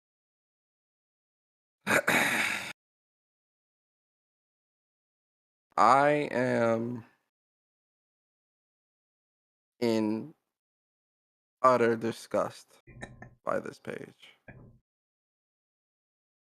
I am completely disgusted at the fact that PlayStation will deliberately sully the great PlayStation.com page with such a blasphemous eyesore that is PC gaming. It's disgusting. It's rude to the PlayStation gamer. It's a slap in the face. It's almost as if you spat in my mother's face by doing such a thing. So it's disrespectful. It's rude. It's rude and disrespectful. Man. How dare them? How dare they? Calm down, Persona. And listen, if you're a PlayStation guy, let me stop joking. By the way, because I was just joking. But I'll say this: if you are a PlayStation guy, or if you prefer a PlayStation, and you're still trying to say that PlayStation isn't going to PC, at this point you look foolish. You look like an idiot. You look like a complete idiot trying to say, oh, well, they're not going to go to PC. All the games aren't going to go to PC. All the games aren't going to go. You got to wait 5 years. Listen, I'm going to tell you straight up like this. I said this, Bari, we said this 2 years ago. I said this 3 years ago when what's the name was the first game to go. This is It went from, remember 2 years ago, it went from, oh, well, it's only going to be the super old games. It's not going to be no PS5 games. It's not going to be this. It's not going to be that. It's still going to be on this and that. We now have fast forward to now, we now have an entire PC dedicated page for PlayStation games going to PC. What else can you say? What else can you do? It is what it is, man. Yeah, it is what it is. I'm gonna say the same thing I always said. Man. That I don't think PlayStation needs to go to PC or put their games on PC, but I understand why they want to do it. I get it. It is extra money. It's a new audience there. Games that are not selling like that on PlayStation consoles no more has a new audience where people are picking these games up. Look at Spider-Man. They had the remaster launching on PC yesterday, and it was $60 with the game and all the DLC, and you see people buying it up like hotcakes over there. That's just extra money for them. So yeah, I understand that, and people are always going to say this is good for the PlayStation gamer because they're going to use that to fund the things that you guys are playing on the console. I'm still yet to see that. Stop right there. Stop right there. Stop right there. Stop right there. With what you just said. Stop right there, Bari. Because I said this on Crossfire the other day, yesterday. Shout out to Mooch in the Crossfire panel. When it comes to when we talk about like games going to PC or games going day and date and all these other things that people talk about, right? People when it's games going day and date into a game service, into a subscription service, people love to use the fact that when you speaking out against that, of saying well I don't think that's a sustainable model, or I don't think that's a good idea because the quality will suffer. They'll tell you, oh well, you sound like a corporate shill, or you're not in the boardrooms, you're not an accountant, you don't know what you're talking about, you don't know their money, blah blah blah, all this other stupid shit, right?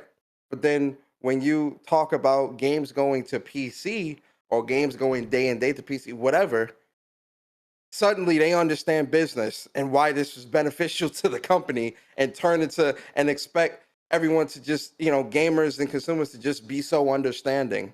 And like, oh well, it's the business of this and all this other stuff. And I'm not saying you're saying, I'm saying in No, general. no, I no. mean, I know exactly what you're talking about. the usual substance. When it They comes to understand. only the console, they talk about why you care about the business. But now when the shit is on PC, now they care about They the understand the business. Yeah. And my whole thing is because they'll say, oh well, you should be understanding because this is beneficial to the long, all the stupid stuff, right? And I'm like, okay, but I'm looking at this as a person that has bought a PlayStation and has invested in the PlayStation ecosystem. I don't care, like if you guys want to buy shit and not get special benefits from it, that's perfectly fine. You do what you do. But I know me, if I'm buying into stuff and I'm buying something, I want to be treated special. I want the benefits of owning this product. And the benefits of owning a PlayStation is that it has games that cannot be played anywhere else. Once you continuously take that away, what makes the product that special? You get what I'm saying? Mhm. That's what I'm saying. And I'm approaching that as a gamer / consumer. If the day and date thing happens, right? Which I'm gonna be honest, man, I think it is. Like, listen, I'm gonna be 100% honest with you. At this point, I Yeah, I mean, you're not gonna go out your way to I'm not going actually to put deny up it. a page like this if day Yeah, and date isn't coming.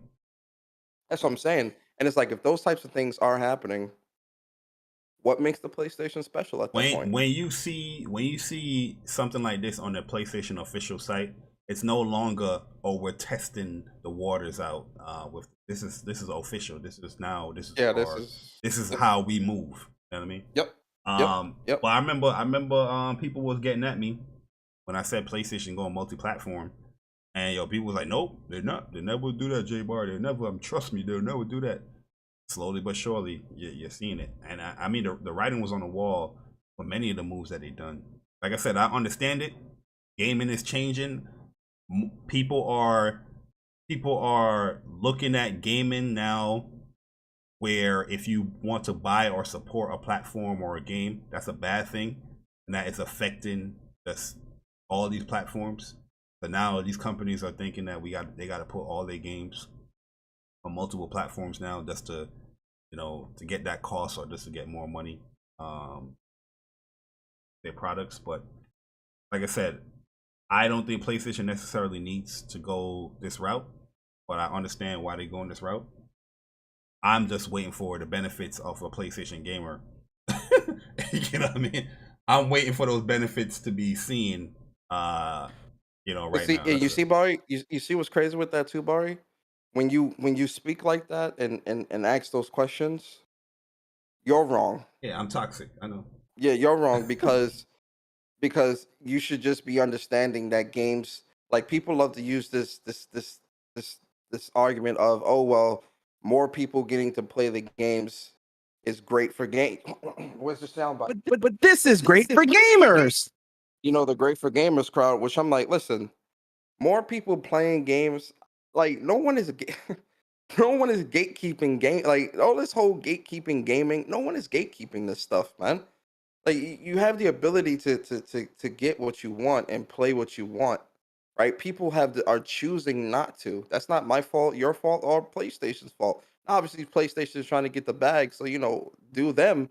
But as someone who primarily plays on PlayStation but owns everything, right? Hold up, I'm a neutral. that whole neutral shit that people love to say, right? Like I own everything. I never lead with that because most people who lead with that, they end up being like some of the most toxic or fanboys in the community. But um or some of the biggest fanboys in the community. But despite owning everything, I primarily play on PlayStation. My purpose for owning a PlayStation is because of the can't miss titles on their platform.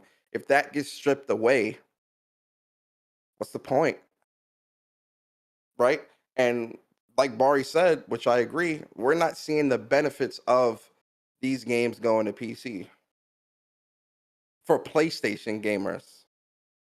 Not for PC, for PlayStation gamers. What is the benefit? I said this a long time ago. When PlayStation breaks, when all these people that want PlayStation to break their walls down, to put everything everywhere, I'm looking at it like, okay, if PlayStation does that, what do PlayStation fans get in return? Still haven't seen what that is. I know one thing that PlayStation gamers do get though, Persona, What's that? is a really, really cool game called RollerDrome. Fire. And this game just looks like fun to play. So the recent article that they came out here is giving tips and tricks on how to go around the combat in this game. Game comes out August 16th, which is Tuesday, and I'm kind of shocked that there's no pre-order up for this game. They've been dropping the ball on this a lot lately, bro. I don't know. I don't know why. Yeah, because they're doing that with Dust Divers right now. You can't pre-order it. Yeah, I don't know why they've been doing this lately, bro. Like a couple of things with PlayStation, man. They've been dropping the ball, man. Like really have been like off their game a little bit, and you gotta tighten up, PlayStation. They Gotta saying tighten up a little bit. Yeah, they definitely do, man. They saying here RollerDrome is a fast-paced blood sport which will have you balancing gnarly skate tricks with high-powered firefights against a deadly house player to help you achieve maximum impact when you enter the arena August 16th.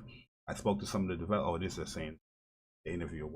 Here's some stuff that they're showcasing here. You're going to have 4 weapons to choose a loadout. So you're going to have your pistols, your shotgun, your grenade launcher, and something called a Z11, which is, you want to kind of call it the sniper rifle or your long range or your marksman rifle type of weapon. And they're showcasing a lot of cool stuff that you'll be able to do. And one of the cool things that they're showcasing here is reflex time. One of our key mechanics you need to utilize the RollerDrome is reflex time. You can access reflex time by pressing L2, but use it carefully as reflex time only lasts a few moments before you need to recharge. In reflex time, you'll experience a brief moment of slow-mo gameplay, which is a great opportunity for you to use rapid fire pistols and stun lock your enemies. So yeah, pretty much they have like a slowdown mechanic, which looks cool, and it gives you that cool, the cool shots. I'm pretty sure when this game come out, you're going to see a lot of people in reflex time doing some cool maneuvers and shots that they're posting up. So yeah, I can't wait for this game to come out. Absolutely. So what's your overall thoughts, man? Reflex time, the game having 4 different classes as far as weapons. Yeah, so for me, man, like I said before, RollerDrome is a game that it intrigued me day one when they first showed this game. I was like, yeah, I gotta have this, man. Just the fluidity of the movement mixed with the gun gameplay. Um, everything about this game looks so fun, just so much fun, man. And I really can't wait for this. Seeing the reflex time, trust me, guys, get ready because I'm definitely gonna be posting up some dope reflex time clips. It's gonna be fire, and I'm most likely gonna stream this on Tuesday. Anyway, I'm gonna stream this at launch, and we're gonna play it, and I'm gonna give my thoughts and all that stuff, and we're gonna have some fun. So yeah, no, this was fun. The different classes I think are dope as well. With pistols, shotguns, grenade launcher, and a Z11. Listen, that grenade launcher, that's where I'm gonna be, boy. Oh man, shotgun and grenade launcher. I'm on that day one. I'm on that day one. I'm excited. This is a day one buy, man. I can't wait for this Yo, I game. can see a game like this having like a later update, like a multiplayer like opponent where you can play with your friends, getting through this whole like drone like wave based stuff. But Or even like a versus mode. Like if imagine a versus mode like this in like a big skate arena yeah, where you and your friends, you gotta try to kill, against like enemies and you gotta try to kill them and all that stuff. Yo, real talk, yo, just stick with me for a second, Bari. This is what Drawn to Death should have been. Like this type of movement and mm, all this other stuff. If Drawn to Death was like this, I think that would have been great. yeah. This is I like I, I this personally screams multiplayer. This screams multiplayer, I man. personally was I say this and I mean this from the bottom of my heart. Drawn to Death came out before its time. You know what I mean? That game would have done really really well if it had came out like today or this year or whatnot. Because most of the games that are popular now is what Drawn to Death is, or most of the people that are eyeing those type of game is what Drawn to Death is. Drawn to Death does have a different aesthetic to it. You know what I Yep. mean? But here they have where they're saying, "Are you out of ammo? It's time to do some tricks." In RollerDrome, ammo is required to perform skate tricks, so you will need to focus on that as well as taking on your enemies. So I'm guessing you get ammo through doing tricks and stuff like that. Because you see right here, they have 4 shots, and as she does a trick here, it went up to 5 and it went up to 6. You know what I mean? So it's promoting constant movement and actually using the mechanics of the game, which is cool. You kind of Yep. want that. Yep. You know what I mean? But yeah, let's get some of these super chats or Yeah, let me get these supers. Yo, Kevin, man, appreciate you for the super chat. He says, looking forward to Thymesia. Yeah, I am as well. It comes out on Thursday, next week Thursday. So I'm hyped. Yo, Soapbox Gaming, man, appreciate you for the super chat, bro. He says, morning, boys. Cult in the Lamb is absolutely fantastic. My slow-mo died of old age. LOL. Everyone needs to check this game out. Yeah, it's a great game. I got a couple people in the community in my call. I didn't put you, Bari, 'cause I know you don't really like this type of stuff. So I was like, no, let me not put him in the cult. But yeah, it's cool. Viper Reaps Corner, appreciate you for the super chat. He says, I bought so many games. My credit card company thought oh yeah, I read that. Okay. And then Kyle Ward, man, appreciate you for the super chat. He says, got 7 trophies left until the Bloodborne Platinum. That's good. but shout out to people that go into Bloodborne back again, man. Playing that game. That game tells you right there that no matter what the frame rate is, if you have a great game, people are going to play it. You know what I mean? Facts. The people are playing that game in 30 frames per second, 24 frames per second, especially when you go to old Yarnum and having a good old time. So shout out to you guys. Didn't play Bloodborne. I'm still hoping out for that 60 frames patch update. But When it comes 60 come out, I'll get the platinum. yeah, I need one more trophy, and I'm there. Like I'm in the last dungeon. I can just easily go to the boss and fight her, and I'll get the platinum. But I just stopped playing. You guys already know the story. I ain't gonna tell you guys no more of that story. But all right, man, let's move on, Persona, man, because Gamescom is on the way, Persona. And Yes, shout sir. out to Jeff Keighley doing the Lord's work in the gaming community, announcing that they're going to be doing another open night live for Gamescom. So on Tuesday, August 23rd, Jeff Keighley and his crew is hosting another Gamescom event, open night live, and it will be streamed live in Germany. The show is going to be Yeah. 2 hours long, thousands of fans in the audience. So they're actually doing a live show with people there, and 30 plus games on stage. So yeah, man, Persona, that time, man, Gamescom is a huge event. What is your anticipation level going in? Your excitement level going in? These 30 games, are they gonna hit 2 of them? 2 of them is gonna hit for you?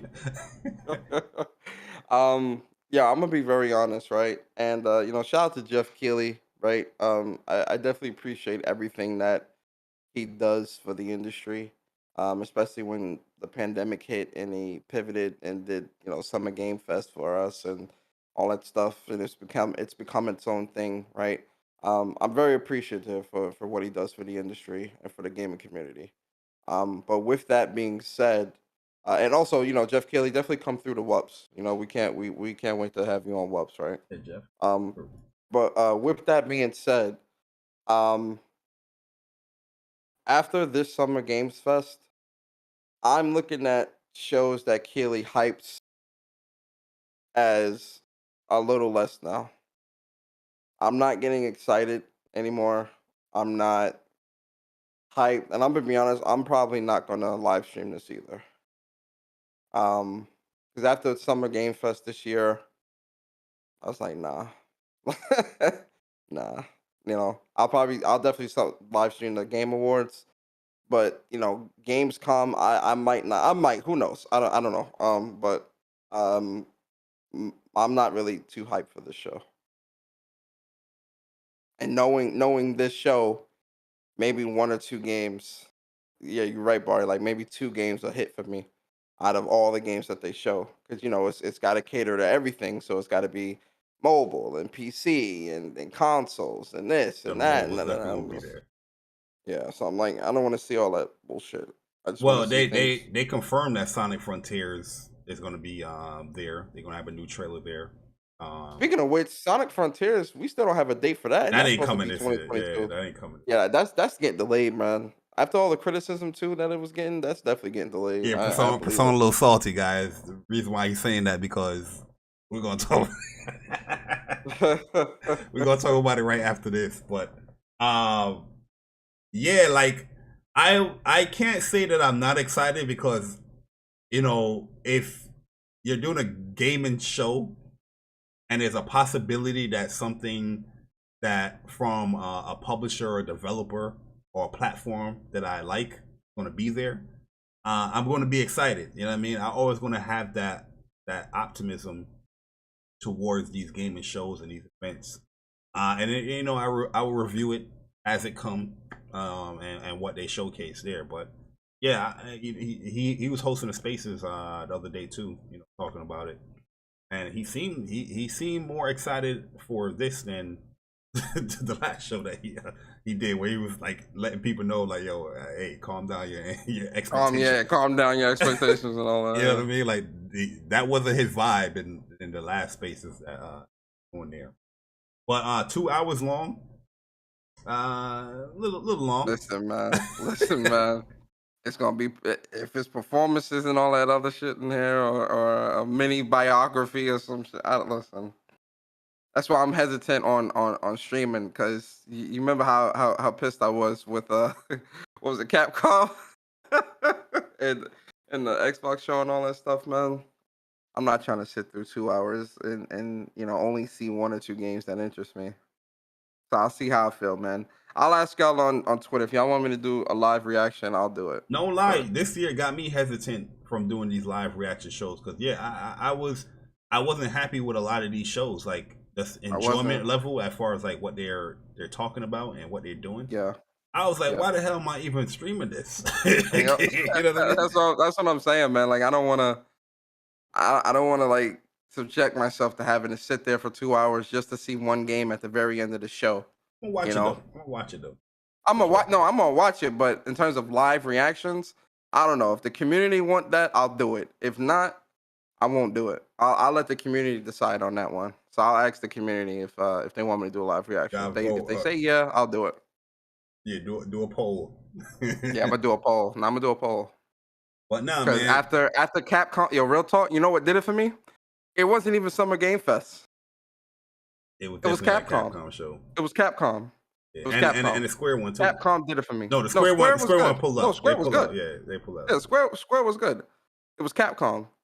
To do a whole show to say come back 2 days later for the announcements, I'm not dealing with that bullshit. And again. No new trailer for Street Fighter 6.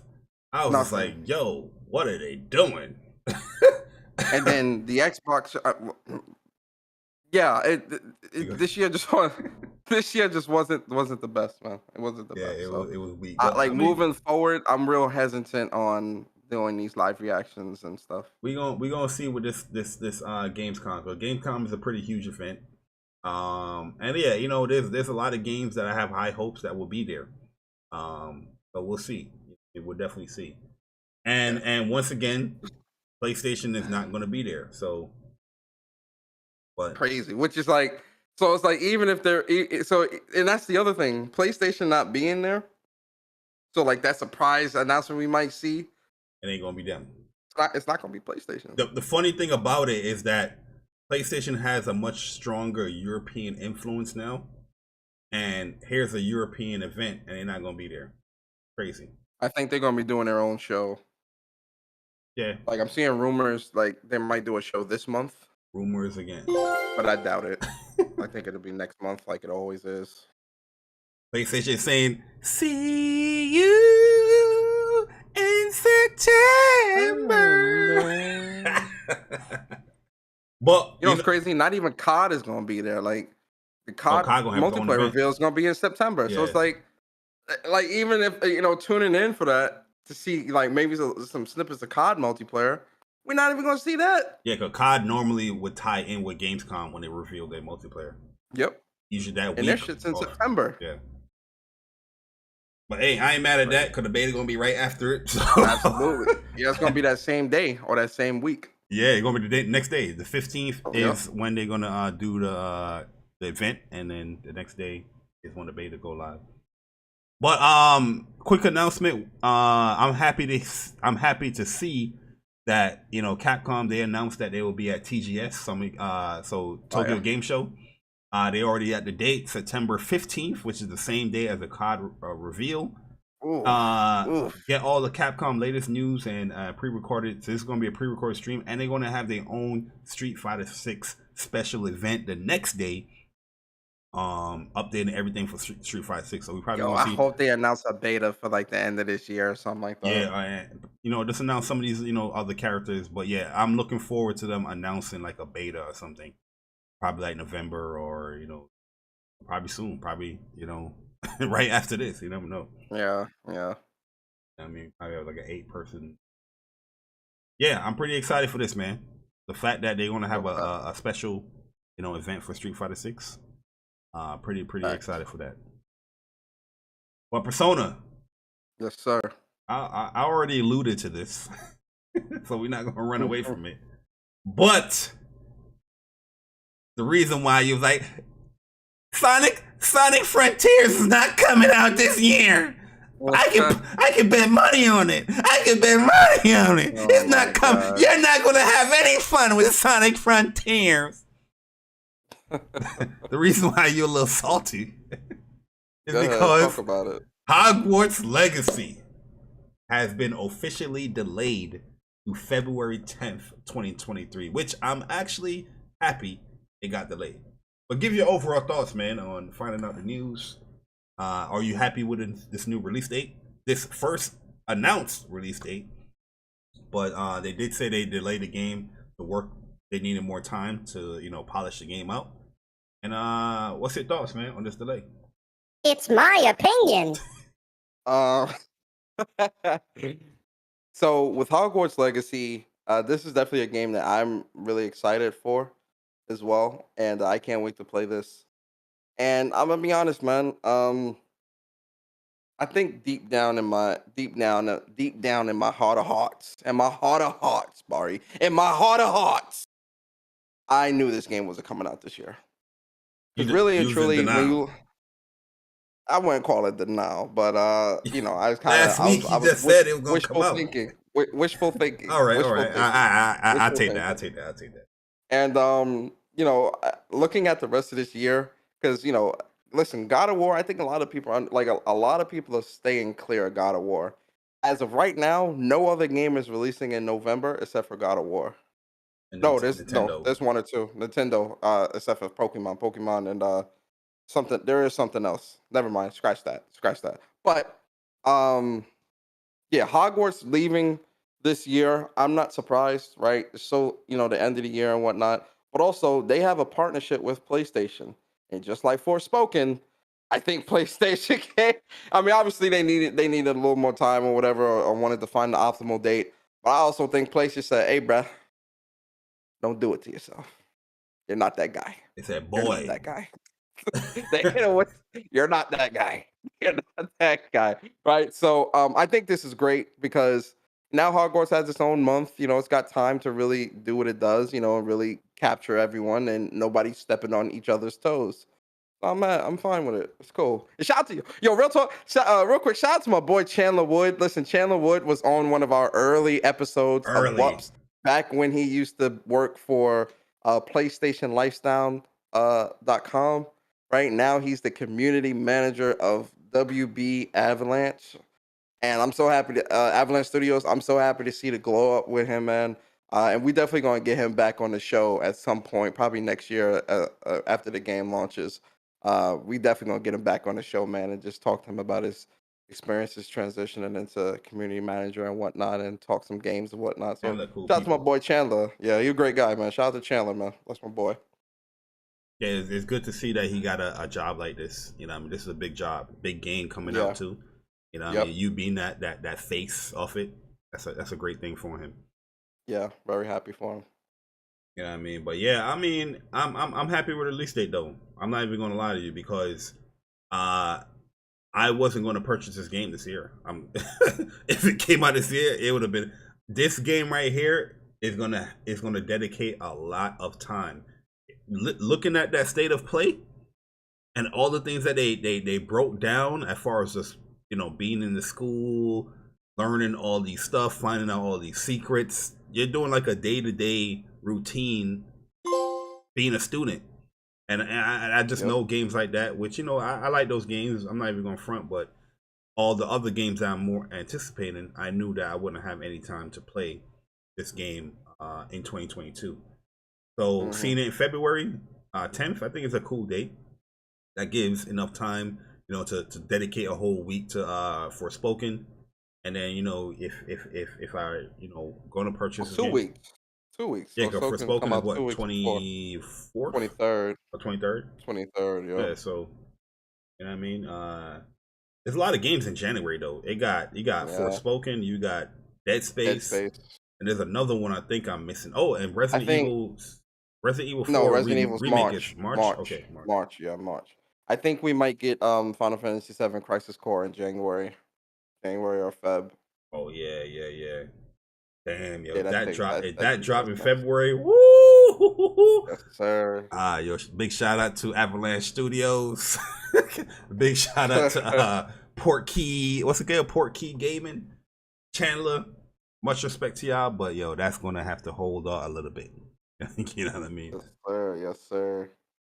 But yeah, man, I don't think nobody's really that sad about that, but you know, because we haven't got no date, you know. So I don't, you know, and all this time has passed and still no date. So, you know, I think it is what it is. I think a lot of people were feeling like, yeah, you know, I think this might get delayed. So it is what it is. But Persona, we hit that mark of the show, man. That point of the show where we're in the EVO segment. Hadouken! Hadouken! And man, we're gonna try our best to get through this really quickly because there's a lot of stuff here. But man, oh man, the announcements were crazy. We're gonna start with Street Fighter 6 though, because these characters are looking amazing. Juri, Kimberly are looking amazing. So we have the official trailer for Kimberly and Juri now, which we're going to showcase here as Persona give his thoughts on these. My baby. But yeah, give your thoughts on the trailer itself, man. You know, Street Fighter 6, you know, after the top 8. Sir. Yeah, give your thoughts. My baby. I'm a PlayStation fan too. Listen.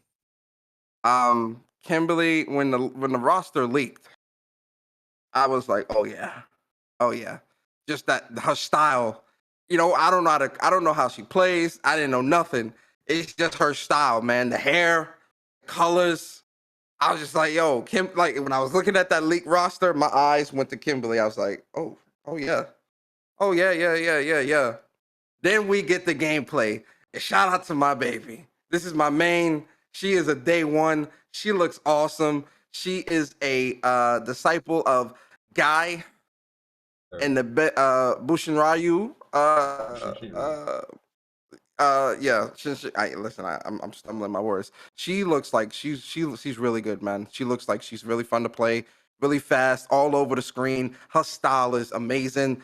The hair is laid. She's looking fire out here. It's a day one. I can't wait. She looks great. She looks awesome. She looks really, really awesome. Yo, she And then is looking facts amazing.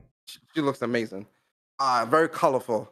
For Juri, I'm not really the biggest Juri fan. I tried Juri in 5. She looks great though. Like I love her aesthetic as well. I love her combos. You know, she always reminded me of Horang from Tekken. You know, with all that feet shit she do. But she looks amazing as well, man. Like her character design, she definitely looks a little older, right? But she looks great, man. So her move set, her combos, how she looks. Look how beautiful she looks, man. Yo, Oh her my aesthetic God, is man. just Beautiful. crazy, yo. Like it just looks amazing. Beautiful.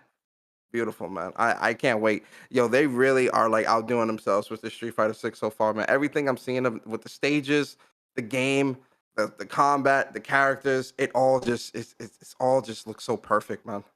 It really does. I'm excited. I'm very impressed.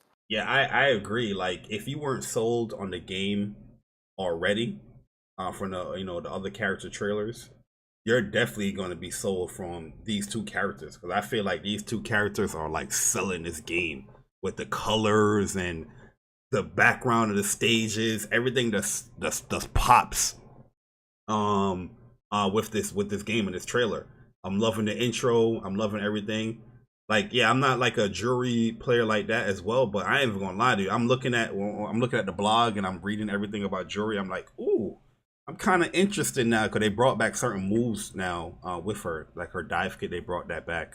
But to speak on Kimberly though, Kimberly, I saw the character. I was like, all right, let me see what's going on with this character. With the leaks and whatnot, looked interesting. I like this ninja. African American, female character. She looked like she got some hip hop vibe to her and all that. And I was like, okay, I'm definitely going to see when the trailer drops with this character. And when they said that she, was a part of like, she was like a student of Guy or a self-acclaimed student of Guy, using the Bishin Shinryu style, I was like, Then I saw the trailer. Persona, I saw Command Dash, like Guy. Yes, sir. I see dive kick. I see a lot of mix-up potentials. I see a hard to execute type of fireball as well. And it's something about these fucking characters that always draw me to them. It's like, yo, Bari, why you gotta pick these hard-ass advanced characters? Because I'm telling you right now, this character right here, she is going to be a very difficult one to use because it's looking like she got a lot of moves in that arsenal. I'm seeing a command dash, command dash cancel, command dash follow-ups. There's multiple follow-ups. She has the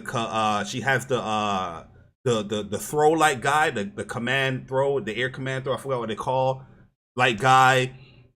The fireball set up like Ibuki V trigger, and I'm just like, yo, this character is going to be hard as hell, but she just looks too dope to pass up. There's no I promise you that Kimberly, when this game drops, she might be the most popular character that everybody's using. You know what I mean? Just seen the reception as far as like people watching her trailer. There's nobody that was like, oh, I don't think I'm not going to use that character. People was excited for it. People was like, yo, this character looks dope as hell. I need to play that. And that level 3. I might have to go back to the level 3. Yo, that's amazing. Yo, the whole spray point. She's got like this 80s vibe too. Yeah. Because, like, she's like really, into the 80s stuff.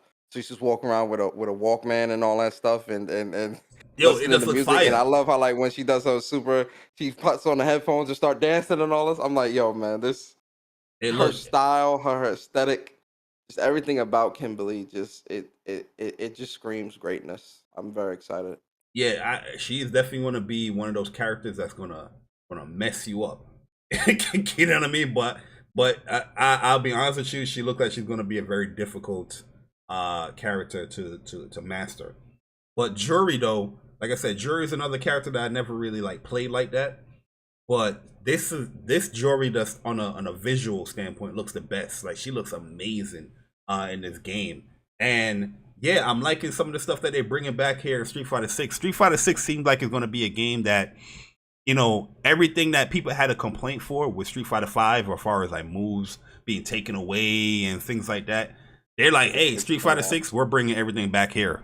You know what I mean? Like, Juri got her stuff back from Street Fighter 4. Ryu has all these moves. Chun-Li has, you know, mix-up opportunities with stances and all that stuff. Jamie looking sick. Luke is looking like he's going to be a problem once again. The game that's over. Guile got even more stuff. The game, Guy even have an extra move. The game itself just looking like, yo, this game right here, they're listening to a lot of feedback. And it's just a culmination of all the feedback and the things that people love of Street Fighter throughout all the years. And they putting it together here in this game. You know what I mean? And visually, you know, visuals is definitely an important aspect to, you know, fighting games, to draw in a lot of people. It looks amazing. You know what I mean? It looks super amazing. So yeah, I'm very happy with everything that I'm seeing so far with Street Fighter 6, man. And you know, with Capcom having their show next month, hopefully, you know, we get some more trailers and you know, a beta announcement. Yeah, but yeah, I agree. Kimberly though, yes. When I was watching your video, I was like, yep, yes, I agree. 100%. Yep. This character looked dope as hell. This character looked fire. And it looked like this game is gonna free flow a lot, man, because that whole drive gauge system just looked like it's gonna be lit. Look, oh my god, Juri looking amazing, yo. I can't admit it though, because Chuck is gonna be like, oh, I told you. Well, I can't admit it in front of Chuck, so I'm just gonna say she looks amazing for now. Yeah. That level 3 super, oh my god, they brought back a classic super, but they added additional animations with the last little kick and all that. It's just looking fire, man. It's just looking fire, yo. I can't front out here, man. But also, just to wrap up the Street Fighter, you know, 6 announcements, they also had 2 new commentators coming in. You know what I mean? Like I said, if you guys really want like a more thorough breakdown, go to Plus on Block podcast, where they broke all this stuff down. You know, listen to all this stuff, because yeah, I can talk about all this, but you know, we'll save that for another time. But Tasty Steve and my man James Chen, they are commentators now in the real-time commentary feature, man. Which I think everybody's gonna be using like the first month or first week, and they probably gonna turn it off. But I think this is cool, man, because Tasty Steve is a great person. James Chen is a great person in the community as well, and it's just good to see them get a nice little homage to them. Like, yo, shout out to everything that you've done for the community.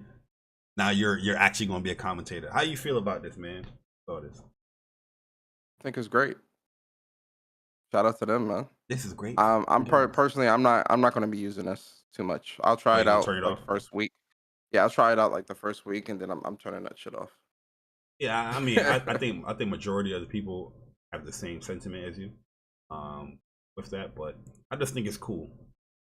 Yeah, I think it's great that they're being implemented into the game, especially with all of what they've done with the industry within the fighting game community. So shout out to them. Yeah. And quick announcements, guys, because I'm pretty sure you guys don't really care about these games, but you know, they are on PlayStation, and it's a big update. Melty Blood Type Lumina is going to be receiving a huge update this month, where they're going to be reworking a lot of the mechanics in the game. And one of the big things that they're doing is they're implementing, they're nerfing the actual shield mechanic, where you're going to have more recovery. It's going to be much slower. Using shield in the air is going to have landing recovery and all that stuff there, which is something I felt like this game really needed, because the shield does kind of break the game for me personally, especially the character that I play, Akihiko. That character is a set play character, and set play in this game, Oki in this game, is pretty much non-existent, because you can just wake up and shield. You know what I mean? But now you can punish that stuff much easier now with that. I just wanted to highlight this because I think this is a great game. But yeah, I'm pretty sure a lot of people avoided this game simply because it's not like a popular fighter. And if you probably played this game and you went online, everybody was using the shield shit. You know what I mean? But I'm happy that this update is coming. I think it's much needed. And yeah, I'm super excited for it. I don't know if you got Melty Blood Persona. Or you played it Yeah, I yet? got it. I played it. I played it a couple times, And and you I probably put it thinking the down. same shit. Yeah, it was He just was like like, wrapping yo, my head around that. At the time when it came out, wrapping my head around that and trying to understand the mechanics and all that. Other game, there was other games that were kind of pulling me away, so it kind of got lost in the sauce. So, yeah, I put about maybe 4 hours into it and just haven't gone back to it since. yeah, man. I listen. I don't blame you. Nobody's trying to deal with that shield bullshit. Like, if you're not like an Uh, anime fighting game, do like that, you're not gonna be dealing with that bullshit. But quick announcement though, a confusing one, Persona. We got a new update coming for Tekken 7. Free update, balance changes, adding new moves and all that stuff. But we got kind of like a secret kind of it's a move unlike normally what Tekken would do when it comes to announcements.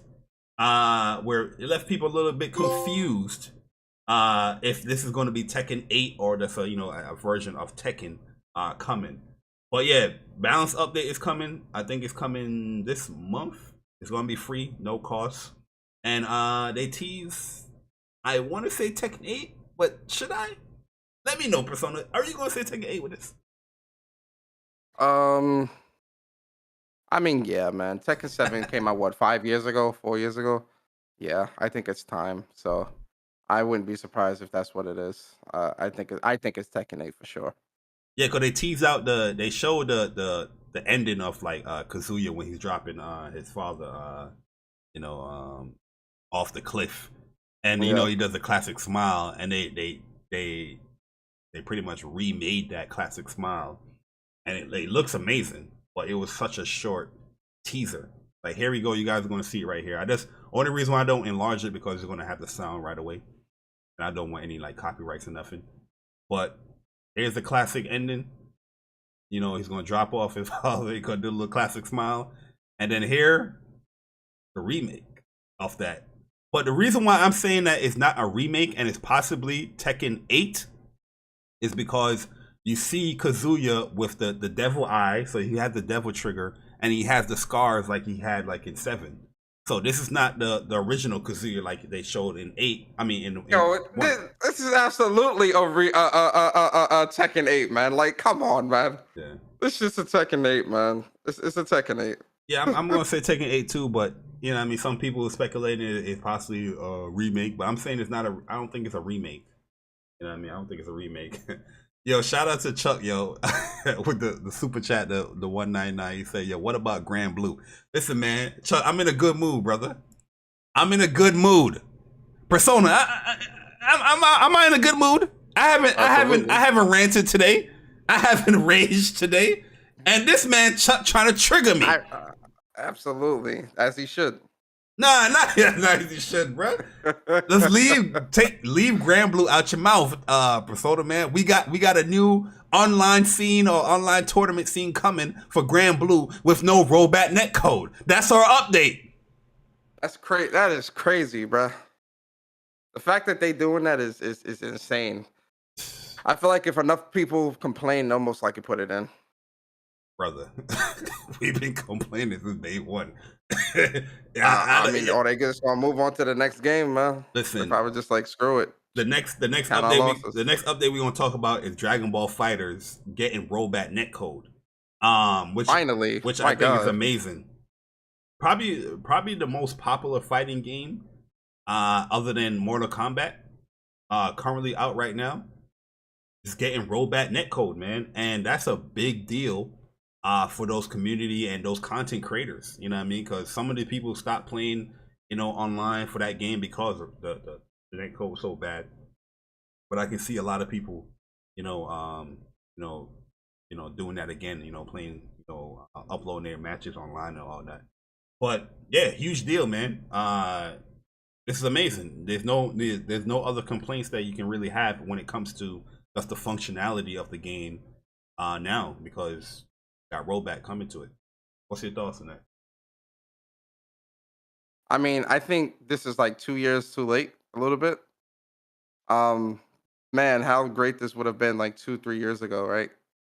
But the fact that it is coming out, I think is great, and I know a lot of people still play this game. I can't wait to see how this you know, plays out in the online community. How much better it's gonna be now.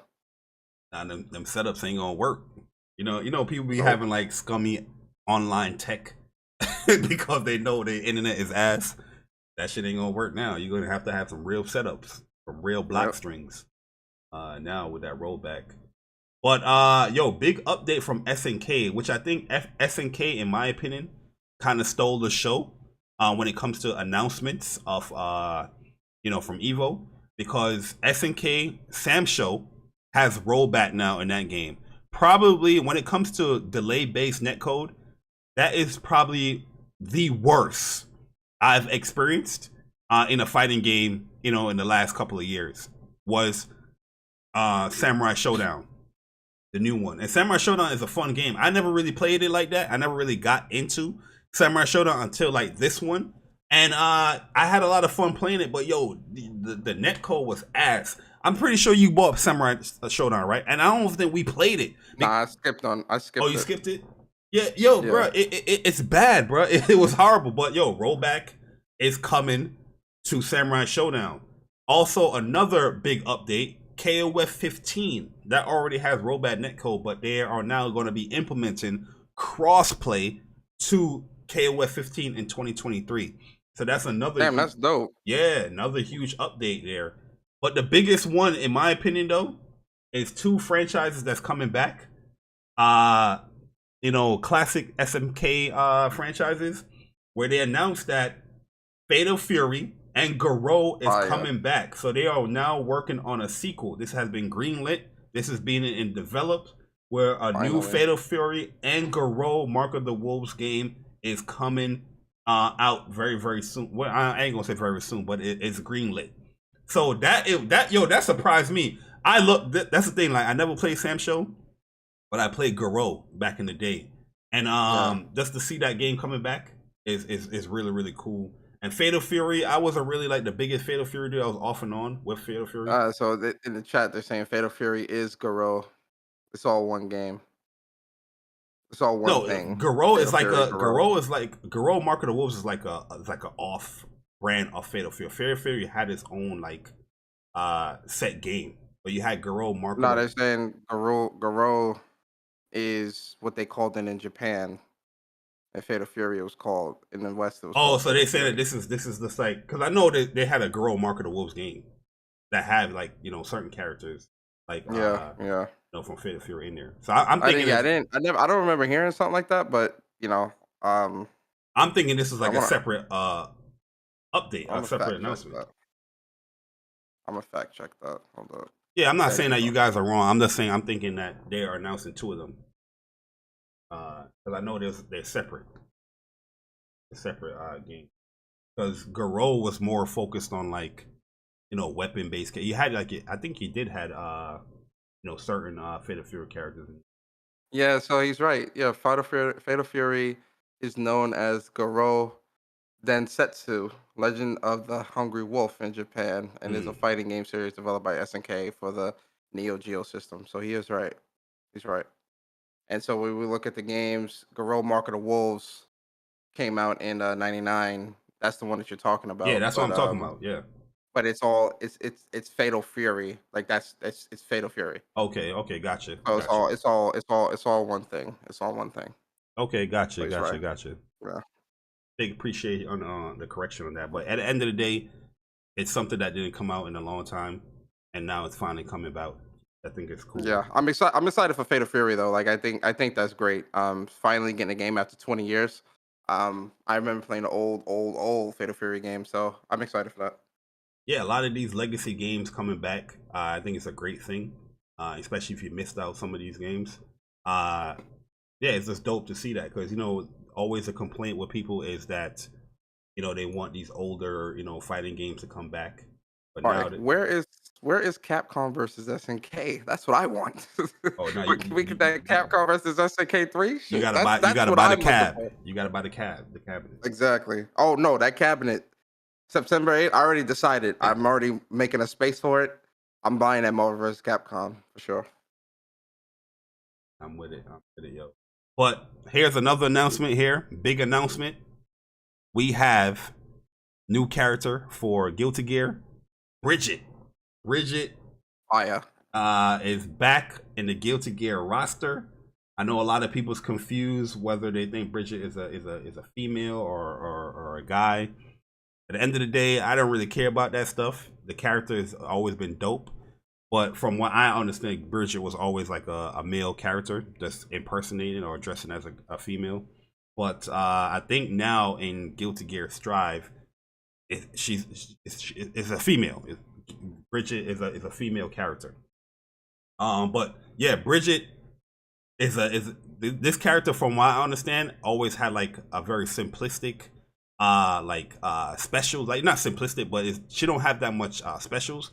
But it's not the easiest of characters just to play with in Guilty Gear. I know I always like had a hard time like playing as Bridget in Guilty Gear back in the day, but I bought the season 2 stuff. I haven't played her yet, but she looking pretty dope. She looking pretty dope. She looks great, man. Yeah, like seeing the trailer, she looks great. She looks really great, man. I definitely want to try her as well, just to see how she is in Strive. But seeing this trailer, she looks really great.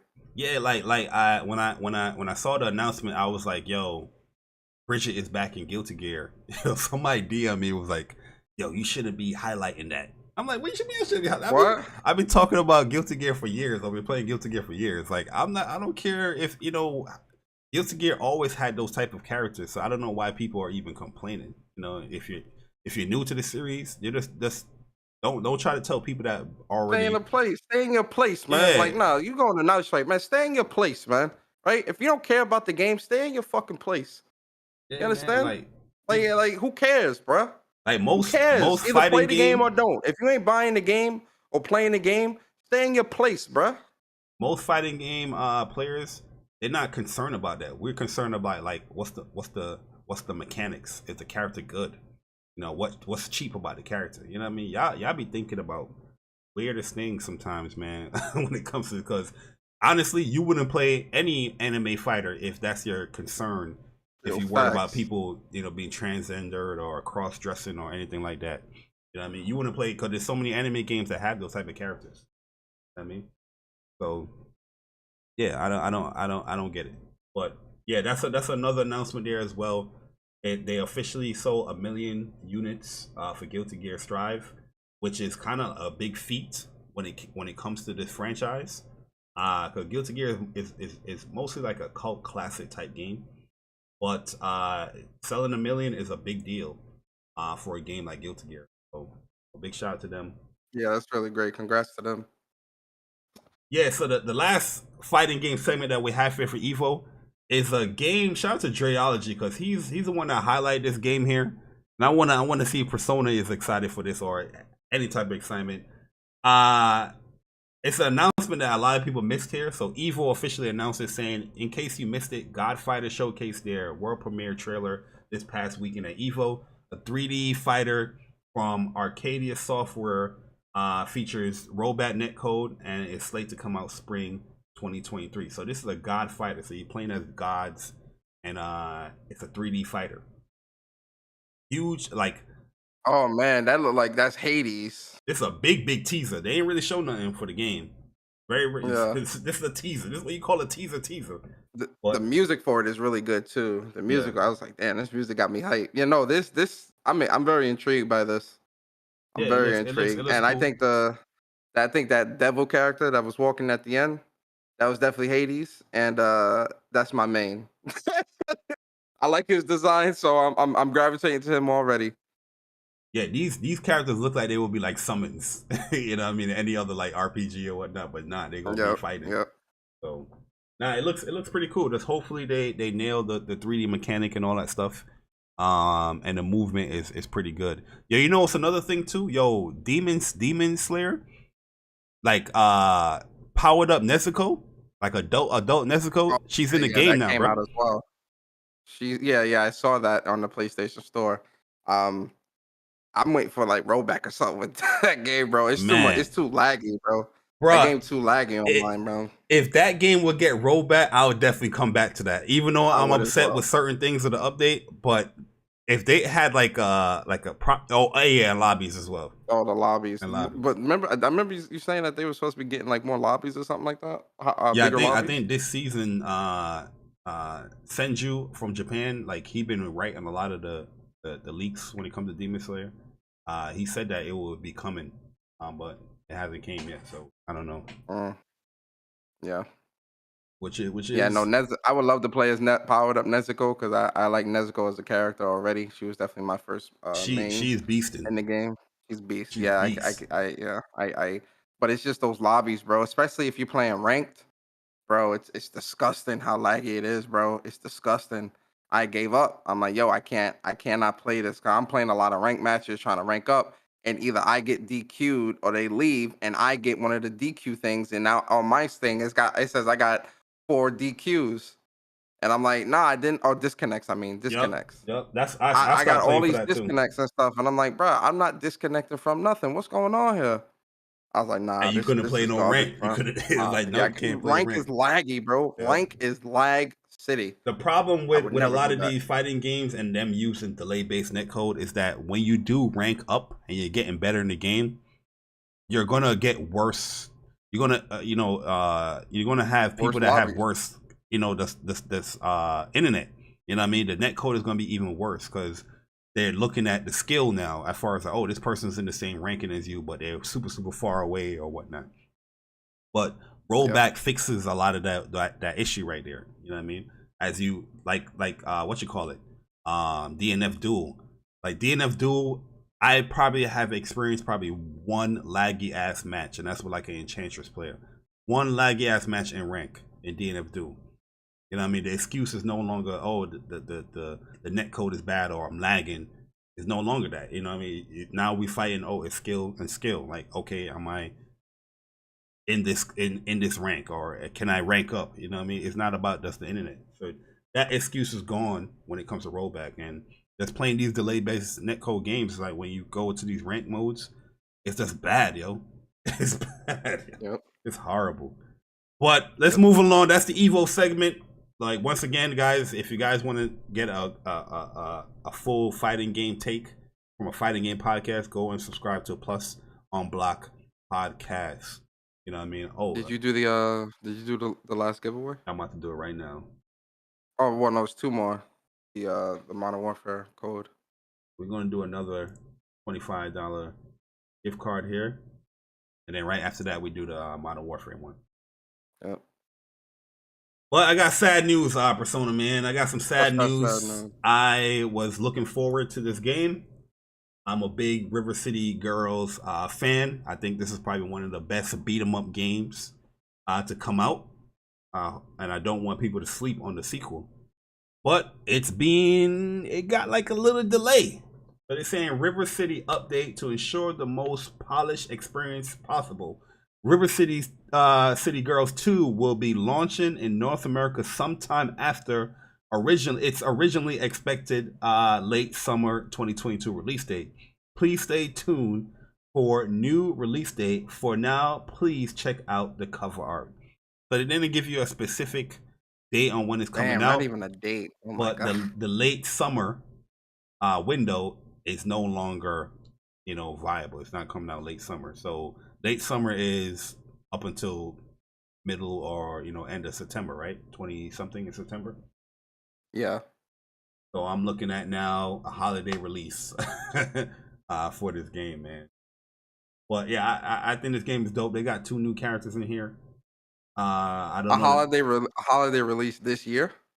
Yeah, they didn't say 2023. They said it's going to be released a little bit later than the release window of late summer 2022. Yeah, I see. Yeah, I can see a holiday. Yo, holiday 2-pack, bro. Like, they probably need to move this to 2023 as well. Nah, don't move this one. This is a game I'm buying day one. It's not going to be a long game either. You could beat River City Girls in like 5 hours, probably even shorter than that if you know all the routes. But nah, this game is fun as hell, man. I'm looking forward to part 2 because I know they're going to improve a lot of the mechanics in it. And the beat 'em up style is like one of the best in my opinion. I mean, but I'm just a little upset that it didn't come out expected time. Yeah, we'll see. I mean, if it comes out this holiday or this fall, I'll definitely be there day one. I like the first game from what I played of it so far. Yeah, the first game was cool. I don't even know if I want to bring this up. The reason why I have it here on the list, Persona, is because this is the game that I actually kickstarted, and I'm getting my refund, baby. I don't know if you remember this game here, right? It was called Battalion 1944, and it was a game that was kickstarted back on the PlayStation 4 days. It was like, oh, to bring back old school Call of Duty, or old school first person shooter. Remember what Call of Duty was going to, you know, the jetpacks, and they had Black Ops 3, Infinite Warfare, Advanced Warfare, and people was like, I want boots on the ground. So these developers, they were creating this old school type game called Battalion 1944, which is out on PC now. It came out on PC, but it never hit the consoles. And no, it comes out on PC in on the 16th, so Tuesday. Yeah, but so it officially comes out on PC. Oh, no, it goes free to play on Steam on Tuesday. It been out. I'm pretty sure it's been out. Oh, okay. Yeah, 'cause I have a PC code too that I never used. but it never came out on the console. I wanted to play it on PlayStation 4, you know what I mean?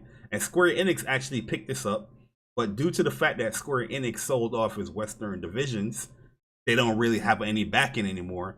So this game is going to free to play, and it won't be coming to consoles anymore.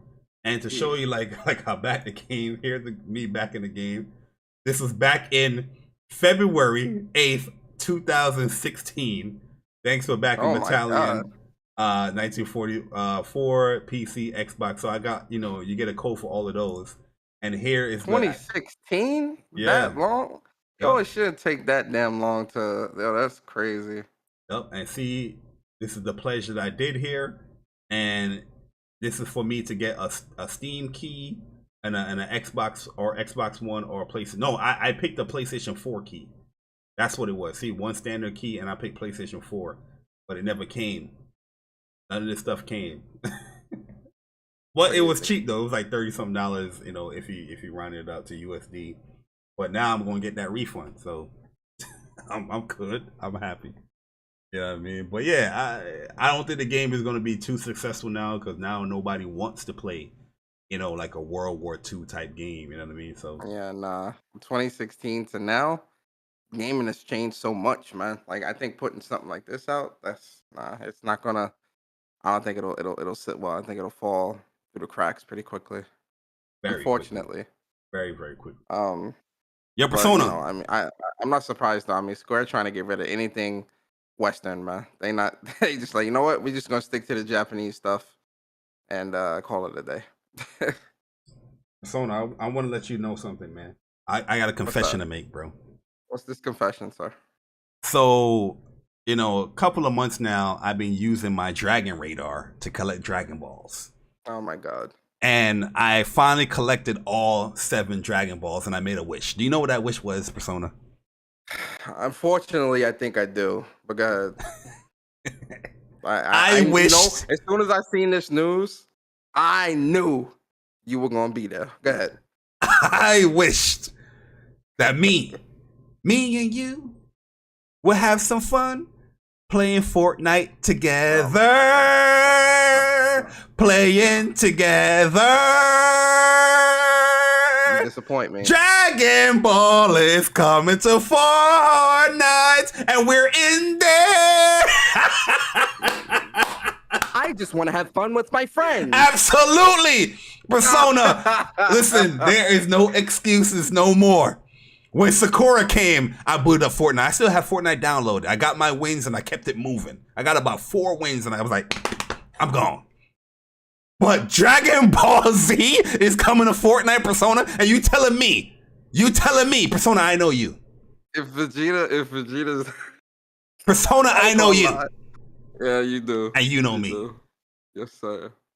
You know me more than I know you. Yes, but sir. I know you more than you know me. Yes, and I know when this update hit, you're gonna day one play some Fortnite as Vegeta or Goku or whoever in Dragon Ball and Fortnite. If Vegeta is there, Yeah, I will. I ain't gonna lie. I will buy some V-Bucks and buy Absolutely. Vegeta. Listen, I will. y'all in the chat, y'all fronting right now. Talking about, I'm not playing that Fortnite from the Jack. Well, you are fronting. You are Oh, it's Goku, Vegeta, and Beerus? Oh man, Oh, I'm it's a eyeing wrap. that out Tuesday. Rap. It's a We doing wrap. duos, Goku and Vegeta. It's a rap. Like Saran because of rap. Yeah, I'm gonna be there. I'm definitely copping Vegeta skin. Absolutely. I'll be Yo, there. Fortnite, listen, man. You just gotta chalk it up. This is the most popular I got game my in money. gaming. You know, it's funny. I held out for Naruto. When Naruto came, I held out because I was really wanting to grab it with Naruto. And then with Star Wars with Vader, I held out. I was like, no. But for my boy Vegeta, yeah. Yo, I held out for Naruto. I held out for Star Wars. I held out for even the X-Men. Oh, yo, X-Men was so hard, bro. So, yo, when X-Men came and they had my boy Wolverine, I ain't gonna lie, Bari, I was close. Bro, they had Gambit. It was Gambit? No, it wasn't Wolverine as well? Nah, Wolverine was in there, but Gambit was also there. Gambit, my favorite X-Men. Yeah. I mean, no, Wolverine is my favorite. And I held out. But due to the fact that there's no build mode, and when Street Fighter, when I heard that Sakura theme, I was like, nah. Got me. I spent that money. I spent that money. Right. They're gonna get this money from me for Vegeta. They're gonna get the money. They're gonna get the bread from me. 100%. They're gonna get the bread. This is why Fortnite stays relevant. You know what I mean? Yep. But they do stuff like these crossovers. It's working. It is. It's working, man. It is, man. This is a big update, especially with the movie coming out next week. It's a big update, man. Which is smart. It's smart, like they coincide this with the movie and all this other stuff. It's so smart, bro. And look at the likes, bro. 315K. Quick. This is why Fortnite is always going to be relevant, because they're always staying relevant with pop culture, bro. Fortnite is most definitely about to be relevant for years to come. It's like the most popular. It's the most popular game in gaming, bro. Like, concerts, just Thanos. It was like crazy, man. With it, yo. But Persona, we're gonna divulge into some criticisms real quick, and not criticism of like a game or like a developer or publisher, but criticizing this community. Because I'm surprised here how people can criticize an edited, put together 20-second trailer for Forspoken talking about the dialogue seems off. What are we doing here, Persona, man?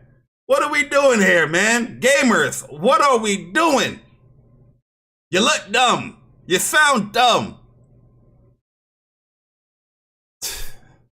Yo, listen. We've talked. You know what's funny about this, Bar? You and I have spoken about this on a number of occasions of this weird energy that people seem to be given to Forspoken, right? Where not even just this new clip that came out is definitely like it takes the cake. But ever since Forspoken has been announced, especially it being PS5 exclusive, I've been seeing some of the weirdest criticisms for this game that a lot of people would let slide for other games, right? Now, outside of the frame rate issues, which I do think are valid, right? The frame rate issues, which that can be fixed. Everything else about this game, the story, the dialogue, the premise, and all this other stuff, I personally don't see any issue. But like I see a lot of people really harkening on this game, like the combat looks trash, the world looks boring and empty and all this weird stuff, and I'm like, huh? Are we watching the same game clips from Game Informer? Like people keep going back to that one clip from IGN from like almost a year ago or 6-7 months ago. IGN and I'm like, worse. Yeah, and I'm like, but let's look at the official stuff from Game Informer where they're showing a lot of combat, a lot of the world, a lot of gameplay tropes or clips, and it looks great. Even the frame issue looks to be fixed. So where is this criticisms coming from? And everyone keeps quoting that first video from IGN, and I'm like, uh, you know that there's been tons of footage after that, right? That is showing this game in a great light, showing the enemies, showing the combat, showing the premise. Where is this? And Bari, again, we've spoken about this. You know, I think it's two things here. I personally like, so I personally think it's three things. One, because it's PlayStation exclusive. You know how it is when stuff is timed exclusive. People feel attacked. People feel attacked. People feel angry. People feel all this weird shit. The second thing I think is because it's a female. A black female. You know how it is with a lot of people. Well, that was the third thing. Don't get ahead. You know how people get when with the females, you know, I don't want to play as a woman. I want to play as a man. I don't want to do this. All that weird shit. And the last thing, I think it's because she's black. It's a black lead. So you got all these racist weirdos that's trying to, oh, well, I don't think the game looks good, but won't give you any valid criticisms except for, oh, yeah, this old-ass IGN video or a 10-second snippet of dialogue and trying to judge the entire game off of that. Because everything I've seen from a Game Informer, it looks great. Yeah. You feel me? I don't get this criticism, especially when these types of things aren't criticized with other games. It's weird. Yeah, Game Informer had like a 4-part series talking about the game, showcasing combat, you know, traversal and stuff like that. Definitely go and check it out if you guys missed it. And yeah, that really highlighted the game. And you remember here on this show where we showcased the latest trailer, we had it running in the background as well, but you know, Final Fantasy 16 and 7 stuff came out. I'll probably bring it back as far as one of the games, you know, being in the background, where that latest trailer was looking badass. It was looking really, really good. But yeah, I just don't understand how people can get the dialogue sounds bad from a 20-second trailer that is being snipped and cut up, you know, from different parts of the game. You know what I mean? It's just like, how you getting dialogue being bad from that? You know what I mean? Just because she's saying certain things or in different parts of the game. It's weird, in my opinion. But yeah, I see people, I think, want Forspoken to fail. And yeah, I agree with every point that you pointed out. Mainly the PlayStation 5 exclusive and the female and the black lead. Yep, they don't like it because I'm not seeing this criticism for other games that do a lot of the same things. Yeah, a lot of games with like, you know, more quirky dialogue or whatever, or you know, some issues in the beginning. I mean, where was this energy for Elden Ring with their fucking frame issues? Let me shut up, man. Let me shut up. Let me get these super chats. Games for Eternity, man. Appreciate you for the super chat, bro. He says Skull and Bones better move. It's coming a day or two before God will ride around. Listen, I think Skull and Bones. I'm gonna tell you straight up like this. I think Skull and Bones is DOA regardless. I don't think Ubisoft truly cares because this game was supposed to come out almost 4 years ago or 3 years ago. I think they just want to get it out. Get it out. Whoever plays it, plays it. Whoever buys it, buys it. Or they'll just do updates to it to make it better over time and all. I truly think that's what they're doing with Skull and Bones because it's crazy that game is releasing when it's releasing after the time. Crazy. But you know that they care about that Avatar game because they pushed that out to 2023. Yep. You feel me? And then Viper, man, I appreciate you for the super chat. It says you got to be excited for Forspoken's black male polit. Wait, hold on. Oh, you got to be excited for Forspoken's black nail polish attacks. Am I right? Yo, he's talking about like the different nail symbols that you can have that allows you to do different abilities and things like that. Yeah, which I think is pretty cool.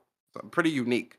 Yeah, I've never really seen a game incorporate your fingernails as a way of getting your abilities up. Everything I see from Forspoken had like this stylistic approach, like kind of like a Persona.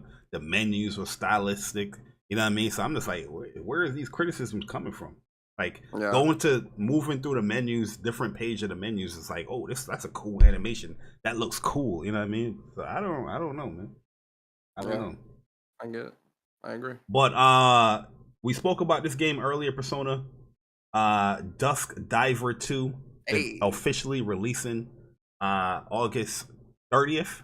And yeah, man, like I'm really surprised that this game, you know, skipped or missed us on the first one. But this game looks really, really good, man. I'm loving what I see from the combat so far. This is definitely a day one for me, for sure. Yeah, no, this game really has me intrigued, right? When I first seen this, and like I said, in the PlayStation Store in the collection section of like coming soon games, Yeah. I seen this game, and you know the box art, it pulled me in off rip. I'm like, damn, this looks dope. Like, Yeah, I what the definitely hell hit is the this? wish list on it when I saw Oh it in the yeah, collection. absolutely. And then I checked the trailer. I said, hey yo, this looks great. This is my kind of game, bro. Like, yo, when is this dropping? So I'm glad that this is dropping on the 30th. I mean, listen, it's like 3 days before The Last of Us, but I'm gonna try to put as much time as I can into it before I move on to. Because listen, once September 2nd hit, it's Last of Us. I'm getting that platinum all over again. I'm trying to experience that from the ground up for the PS5. It's a day one. We posting screenshots and clips. So get ready. We spoiling that. Absolutely. Oh, absolutely. Listen, listen. Absolutely. You understand me? Absolutely. That's just getting spoiled. You understand? If you ain't played Last of Us by now, that ain't my fault. But if you tweet at us saying that, oh, you spoiling the game, J Bari or Persona, I'm blocking you. Absolutely. I don't have access to Persona's account, but I'm blocking you. Absolutely. That's a fact. And you know, with this game as well, like seeing like the different combos and clips that you can do with like switching characters on the fly and mid combos and also using them as a support during your combo strings. Ladies and gentlemen, if you follow me on Twitter, you about to see some fire combos. Trust. I'm excited. I'm excited for that. It got like a Tales of Arise vibe. Yeah, it does. Yep. You know, with it, but yeah, this game looks dope as hell, man. And I'm in there. You know what I mean? It's gonna be rough. It's gonna be hard because it comes out, you know, where, you know, Gundam and this game are like 5 days apart. But yeah, I'm dumping a lot of time in before Last of Us. Last of Us is something that, you know, I know the story, I know player. If I'm really enjoying this, I might boot up Last of Us like probably the third. You know what I mean, or the fourth. Nah, I get that. Nah, I really want to see Last of Us like natively on my OLED on the PS5. Oh, yeah, like, I really want to play that, and so like, I like especially, you know, getting the platinum like a couple of weeks ago. I know where all the collectibles are, and well, they might change some of that stuff up, but I can get the platinum even quicker now than before. So plus now that there's no online trophies, I'm definitely gonna snatch that platinum real quick. I just hope they still keep the difficulty related trophies too, because you know how PlayStation been lately, where you know with their games they don't put the difficulty trophies attached to getting the platinum. They normally do like an update shortly after, like what they did with Horizon and all these other games. And I'm pretty sure, you know what's crazy? I think they're gonna do it for God of War as well. Like, you know, I'm sure they're gonna have to give me God of War mode, but what they'll most likely do is have that as add-on trophy. So like they'll probably put an update out probably in December, like, oh yeah, hey guys, is you know, we're adding the Give Me God of War trophy. So I'm definitely doing 2 playthroughs of that game as well. So but yeah, I'm excited.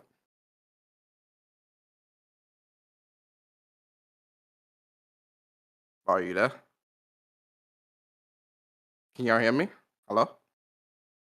Bar, you Yeah, muted if I you can hear talking. you. Yeah, I'm muted because I'm on the phone real quick. But go ahead and continue, Persona. My bad. Oh, all right, my fault. So yeah, you know, I think yo, really right now, yeah, Bari on the phone, so I'll take over. Now I'm the host. Let me speak. So I think when it comes to like all these games that's dropping, man, like I said, August is already kind of spoken for, right? When you've got we got RollerDrome dropping Tuesday, we've got Thymesia dropping Thursday, we've got Dust Divers 2, we've got, you know, all these great games that's dropping, and then in September we've got Last of Us 2, Diofield, Valkyrie Elysium, Valkyrie Lenneth, right, and then Gotham Knights and Call of Duty and Bayonetta 3 and all these crazy games, man. Yo, it really is like a great time, man. Like I'm telling y'all, ladies and gentlemen, it's about to get crazy. It's about to get hectic, man. Like if you haven't already, definitely, get ready, start managing your time so that you're able to pull the games together and really get these games finished. You feel me? But I think with God of War, I definitely think they're gonna do that because they did it with every other game, right? So I definitely think that difficulty related trophy, give me God of War trophy, it's not gonna be attached to the platinum, which I'm kind of sad at because I'm like I kind of wanted to do that because I'm just like, yo, man, like they're not going to tie difficulty trophies to the base platinum. No, I know they're not. They'll do it after, like it'll be like an add-on trophy. But I'm just saying, like, yo, like. I feel like doing that to get the platinum. I feel like it's like, yo, man, I got the platinum because I did that give me gal mode. It's like, yo, man, that's dope. Even though getting the platinum is gonna be dope anyway, it's cool. Yep. But yeah, PlayStation, like it's a gift and a curse with that because a lot of people that want that difficulty trophy, to brag about that and showcase that, you're not getting that. But the fact that they took away that stuff, their game sales have went up. With these games, yeah, and these completions have went up as well. So, but if you guys made it this far, within the show, here's your trophies. These are golds, by the way. These are golds and silvers. These ain't no bronze. You know what I mean? You guys made it this far. I think we're about 2 hours in, or 2.5 hours in. But it's been a fun show, man. A lot of news, a lot of information coming out. You know what I mean? It's never a dry week when it comes to PlayStation. I'm like, we definitely had a dry week one of these times. But we're here at the topic segment of the show, man. And I want to ask y'all a question. I want to ask Persona a question. Because, information is coming out when this whole Brazilian, leaks for, Activision, Microsoft, and PlayStation. And I want to ask you guys if you guys have an issue with this, or Persona, if you have an issue with this. Is PlayStation wrong in paying to keep games out of other services? So if you guys don't know what I'm talking about, here is a document from Microsoft, saying that, PlayStation, Microsoft's ability to continue expanding Game Pass have been hampered by Sony's desire to inhibit such growth. Sony pays blocking rights to prevent developers from adding content to Game Pass and other competing subscription services.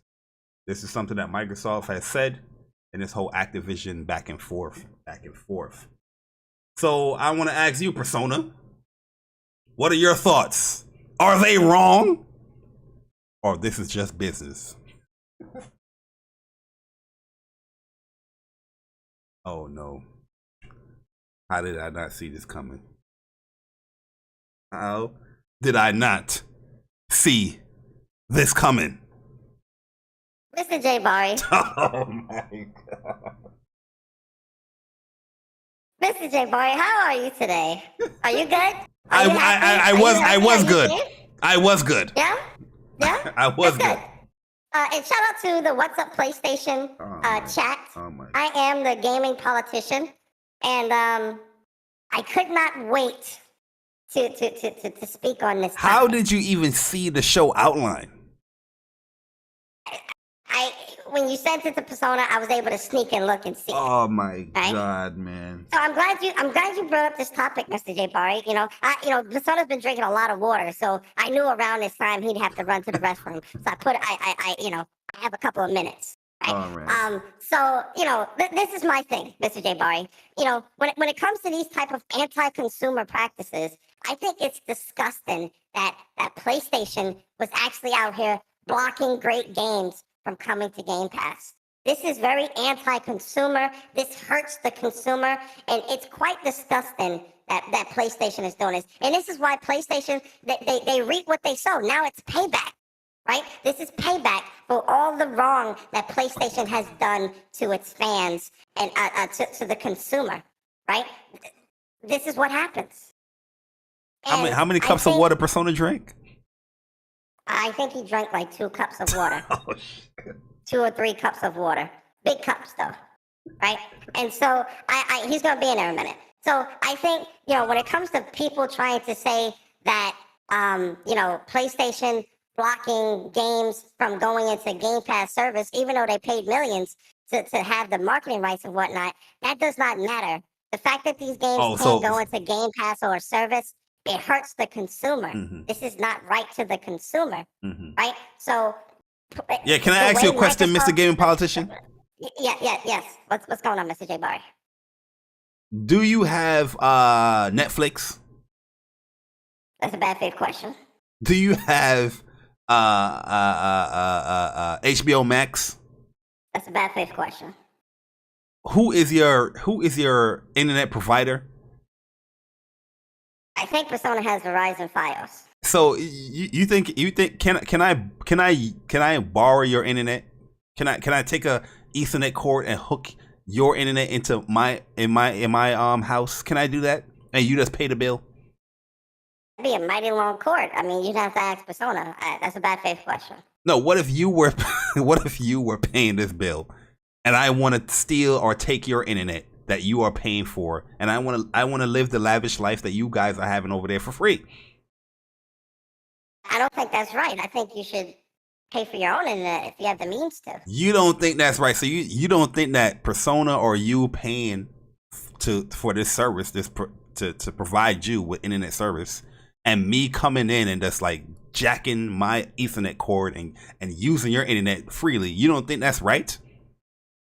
No, I don't think that's right at all. So wrong. You just said that PlayStation pays for these marketing rights and deals, and you think that it's okay for Microsoft to come in and be like, okay, we're going to put that same game and put it in our service, Game Pass.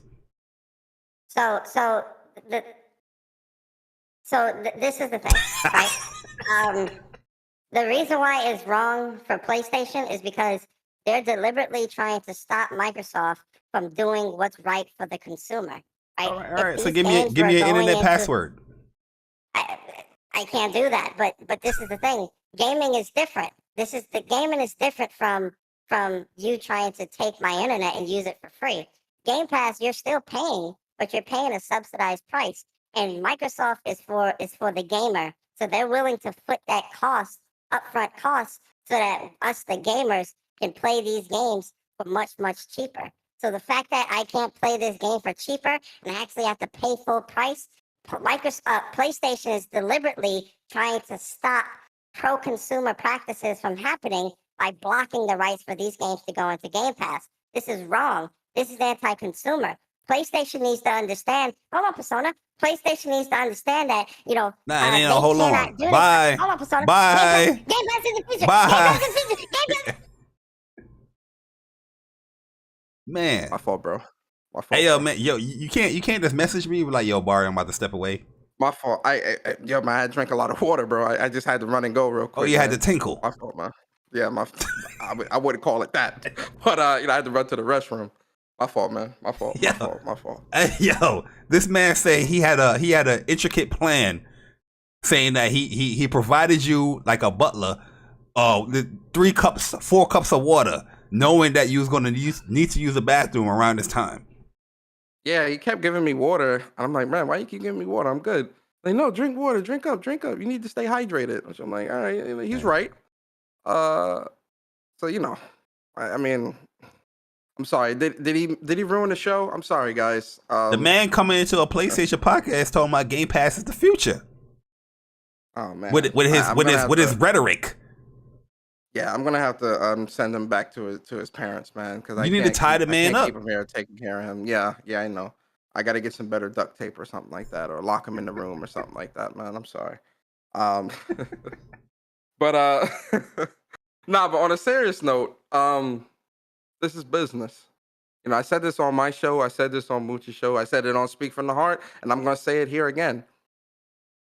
What PlayStation has been doing, and again, for the sake of this topic, obviously we have to talk about Microsoft in this conversation.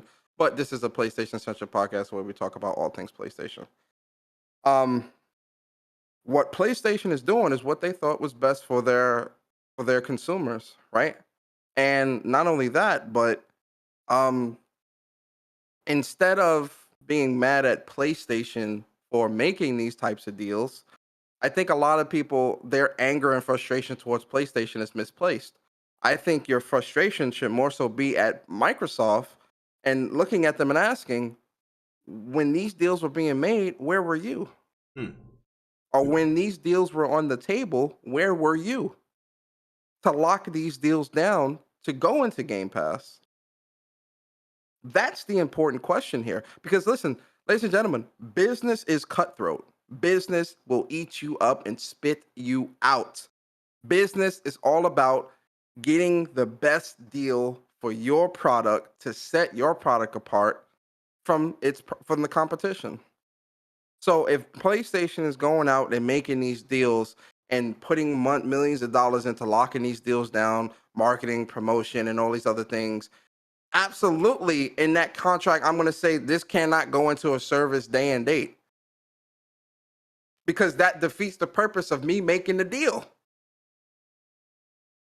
But see, you got a lot of people who graduated from Twitter University with their business in economics or Twitternomics and Twitter accounting that think they know business that don't know a goddamn thing. Because Microsoft has also, because people are saying, oh, well, you know, this is, people are looking at this acquisition saying, oh, well, you know, it's payback. This is payback. And I'm like, no, it's not payback. It's business. Just like Microsoft was making timed exclusivity deals and locking different games down for generations now. And like PlayStation turned and are doing the same things. It's business. And if you can't see that, probably because, come a little closer, I'll tell you, okay, come a little closer. It's probably because you're a zealot. Oh, shit. And can't see past the objective. You can't, you don't have an objective view here. We're not talking PlayStation versus Xbox in the sense of, you know, which is better. We're talking about PlayStation and Xbox in terms of business dealings that are happening. So because these business dealings are happening and taking place, you need to be able to look at this situation and look at what's going on from an objective view. And a lot of people can't do that. And it's funny because you have a lot of people who will say that, oh, well, you know, this person is toxic, or this one's a fanboy, this one is only, you know, is a corporate shill, or whatever the case may be, blah, blah, blah, blah, blah, blah, fucking blah. But then we'll be the same ones that can't look past their own preferences and look past their own likes or dislikes or own biases to be objective, to say, oh, well, you know, this is business. And that's why Microsoft turned around and are now doing acquisitions so that they can set their console, their service, or their brand apart and make it more appealing to pull people in. No, people aren't seeing it like that. People are telling you these underdog Rudy bullshit stories. Remember Rudy? Bullshit stories talking about this is payback. Payback? Shut up. You sound stupid. You know how much of a fanboy and a zealot you sound by saying stupid shit like that? Payback. No, it's business. And that's it. Yeah, I mean, this is normal practices. You know, Microsoft is going to go against the grain with a lot of things because they're trying to get, you know, that love back from gamers, you know what I mean, desperately. But all these platforms makes, you know, deals like this. Might not be as exact as what they're trying to highlight here with PlayStation, but it's no different than, you know, you paying for exclusive rights to keep Rise of the Tomb Raider off of, you know, other platforms for 2 years, or no different than, this is a smaller one, than you paying Atlas for them not to announce a PlayStation 4 game being updated to PlayStation 5 for 2 days after your announcement is coming to your platform. You know what I mean? Platforms do this so they can highlight their own platform, incentivize their platform. There's many marketing deals, or there's many timed exclusives that are on Xbox, PlayStation, Nintendo, where these companies pay money to either publish a game or, you know, for the full right exclusivity, or does it pay money to have time exclusives or whatnot? The fact that, you know, especially everybody that's competing for, you know, people to subscribe to their own services, it is like right now you're pointing out, oh no shit, Sherlock type of information. Like if PlayStation paid millions of dollars to have a set game, you know, marketed to their platform or have like any type of exclusive content to their platform, hell yeah, that would ruin or dampen their deal, what they have for their platform. If you have something like Game Pass, and that game you can get access to it for $1, $10, $15. Meanwhile, PlayStation that have the marketing rights to their game, it's not in PS Now or PlayStation Plus or anything. It's just they have exclusive content. Yeah. So yeah, it makes sense for them to do things like that. You're gonna have to hold that. You're gonna have to wait until this contract is up. Heck, Microsoft is trying to purchase Activision. This is this whole thing, or they're gonna purchase Activision. This is where this whole thing is coming from. Even right now, they have contracts with PlayStation for exclusive rights to certain things. Beta first on their platform. So you know what I mean? A lot of this stuff that's been coming out with this you know, this whole Brazilian leaks has just been, you know, common sense stuff that we know these businesses to do.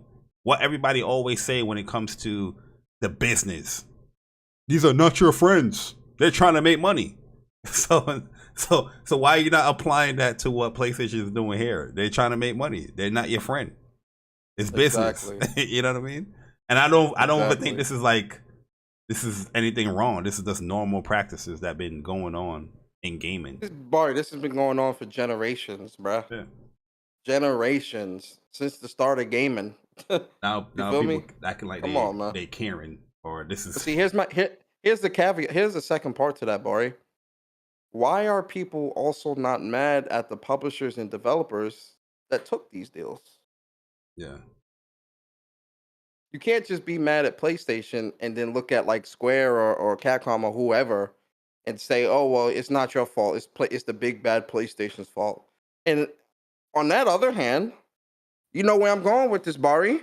What about it's Nintendo? What about Nintendo and the shit they do? Oh, I forgot. Let's use the usual tropes. They're an anomaly. They're an anomaly. They're an anomaly. They're an anomaly. It's Nintendo. Cut it out, man. Cut it out. Cut it out. You look foolish. Looking crazy out here, man. Another thing that's looking foolish, just to keep it pushing Persona, is real quick, the giveaway. Oh yeah, we gotta announce a giveaway. And as we do this giveaway, talk about these Spider-Man idiots with these reviews.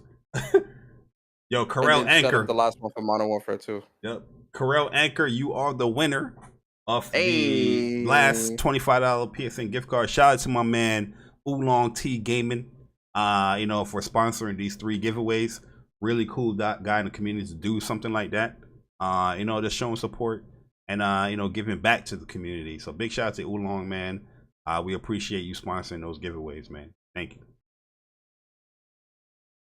And then the last giveaway from the Modern Warfare code. Yep,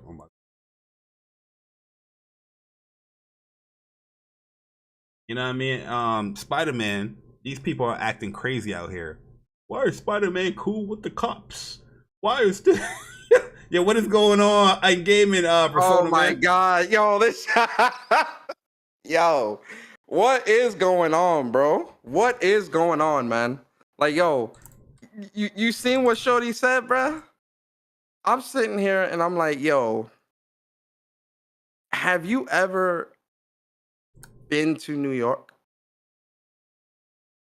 Like, no, like on a serious note, have you ever been to New York? Because really and truly,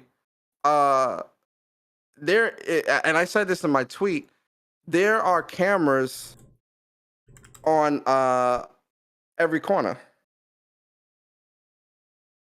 And when you go to some of the other boroughs, there's like police lights and cameras and stuff like that in high crime or high traffic areas, all through the subway stations and all that shit. There's cameras everywhere. So this whole surveillance state that you talking about and all this other bullshit, and then people talking about Peter helping the cops or all this other weird shit. And I'm like, yo, the man is a crime fighter.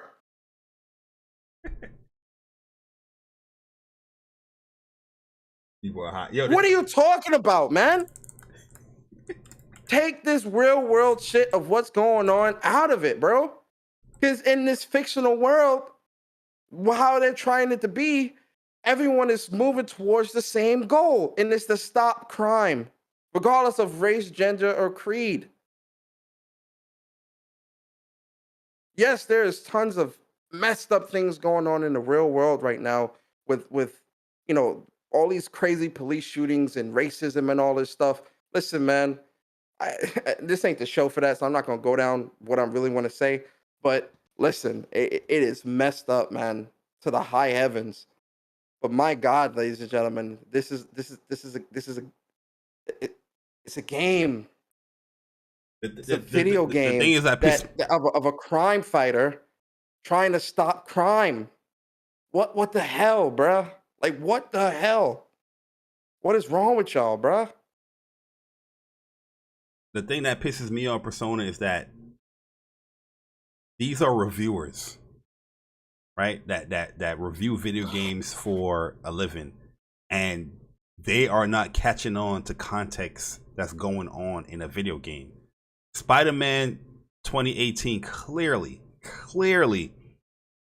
you know, indicates and clarify why Spider-Man is helping the police.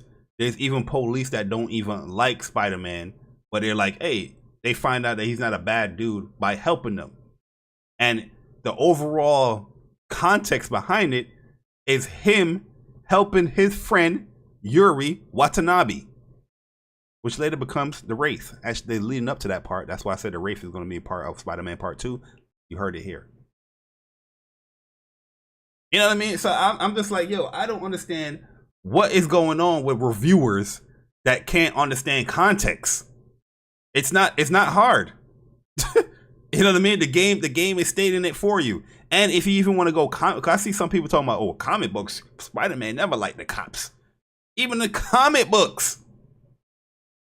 You think that a superhero that has the quote persona of with great power comes great responsibility is not gonna help the police? Bro, he's the friendly neighborhood Spider-Man. It's shit crazy. Imagine being friendly to one people and then saying F the cops and all this other shit. Are you crazy? Are you stupid? Are you stupid? No, I'm really asking. Are you people stupid? I don't know what's going on in gaming, bro. I don't know. What is going on here, bro? I don't know, bro. I don't know. Like, yo, gaming. This is gaming in 2022, bro. You just gotta complain, Jesus, bro. Everything is a fucking complaint, bro. And I'm sitting here like, yo, when does it stop? And how do these people keep getting jobs, bro? Yeah, Who's reading this shit? How did you get past the editor? You know what I mean? The editor must not be playing games. They just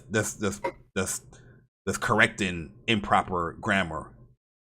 You know what I mean? Because I don't know how the hell that even got by. I saw a review from Metro UK where they was like, yo, we can't justify the price of this game on PC. Having Spider-Man remastered, all the bells and whistles on PC, on top of all the DLC. Yes, every single DLC. They were like, yo, this is too pricey. $60. New platform, new version. A common practice that happens in gaming, if a game comes to a new platform, they're not going to be like, all right, we're going to charge you $20. Yo, that was part of the review. You know what's hey, you know what? Hey, you know what's so funny? You know what's so funny? Shout out to Evilly Formerly S. You know what's so funny about this situation, Bari? Mm-hmm. Is that the media was actually the ones trying to tear down Spider-Man. Yeah. J. Jonah Jameson. Yep. It was the media trying to tear down Spider-Man and not the police. In Spider-Man. They pushed the propaganda. Yeah, the propaganda and all this misinformation and shit. You see how funny that is? The J. Jonah Jameson spreading in the media, spreading misinformation, gossip, and propaganda to tear him down. How funny? How funny? How ironic? How ironic that is. Yo, And look where we are somebody said, Crazy. I saw in the comments, it was like, yeah, I don't understand this move because Spider-Man is always a loner. I'm like, yo, so you forget that he's a superhero that's helping other, people to protect the city. All right, never mind all that. Are we going to forget that Spider-Man is this upbeat Joker, laughing type of like? Have you read comic books or watched anything Spider-Man related? His The quips. man is witty and cracks jokes. He be fighting the craziest of villain and say, "Hey, bud, I'm over here. Wrestling. Hey, bud, I'm right here." He's an upbeat, happy-go-lucky guy. This man is not out here. He's not Wolverine. Well, listen here, bub. Don't get in my face, Cyclops, or I'll cut your eyes out. I ain't helping your ass. Like, yo, like what? Like, pick up a book. Pick up a comic book at that. Come on, man. What LeVar Burton say? It's the reading rainbow. Here, enjoy. How's it go? Take a look. It's in a book. Reading rainbow. I can't do anything. Take a look. Look in a book. It's the reading rainbow. You need to go. A lot of y'all ain't watched PBS as a child, and it shows. It shows, right? Yo, Between the Lions, reading rainbow. The whole point. Arthur, the whole point of Spider-Man, though, God. and why Spider-Man is so relatable is that a lot of things that Spider-Man is doing, he really don't want to do it, but it's his responsibility. You know what I mean? There's many times, cops, because of media propaganda, slandering his name, chasing him down. You think he just want to go and help these cops out that been shooting him down and thinking him a bad guy? But no, it's his responsibility to do so. I find it funny that so many people that claim to be Spider-Man fans forget the biggest quote of why he's a superhero in the first place. And how you not understand the video game context, the story outlined, everything why he's doing. You know what? We're going to finish this. Because I'm getting pissed off. I didn't want to rage or nothing today, but I'm getting pissed off. If you guys made it this far, we got to give you a platinum before we do this giveaway. Yes, sir. Get some more trophies. As you load up the PS4 version or the other platform version or the PC version. And here's your platinum. You know what I mean? But let's do this giveaway, man. Let's do this giveaway. Sir. We're gonna give you 10 more seconds. If you guys want to win this copy or this code for the beta for Modern Warfare, type in ! Modern Warfare 2. And we're gonna give it 10 seconds as we do this last giveaway for the day. Big shout out to everyone that support the channel and sponsor these giveaways. You know what I mean? So make sure you guys show love to these guys. My man Oolong T Gaming and King as well. I know it's XX King 19 something. XX, it's XX Latin King 17X. Yes. You know what I mean? Make sure y'all support these guys and tell them thank you, whoever that won giveaway. But Yes, 10 seconds is up. I'm closing the entries right here. I'm going to do it live. We're closing it.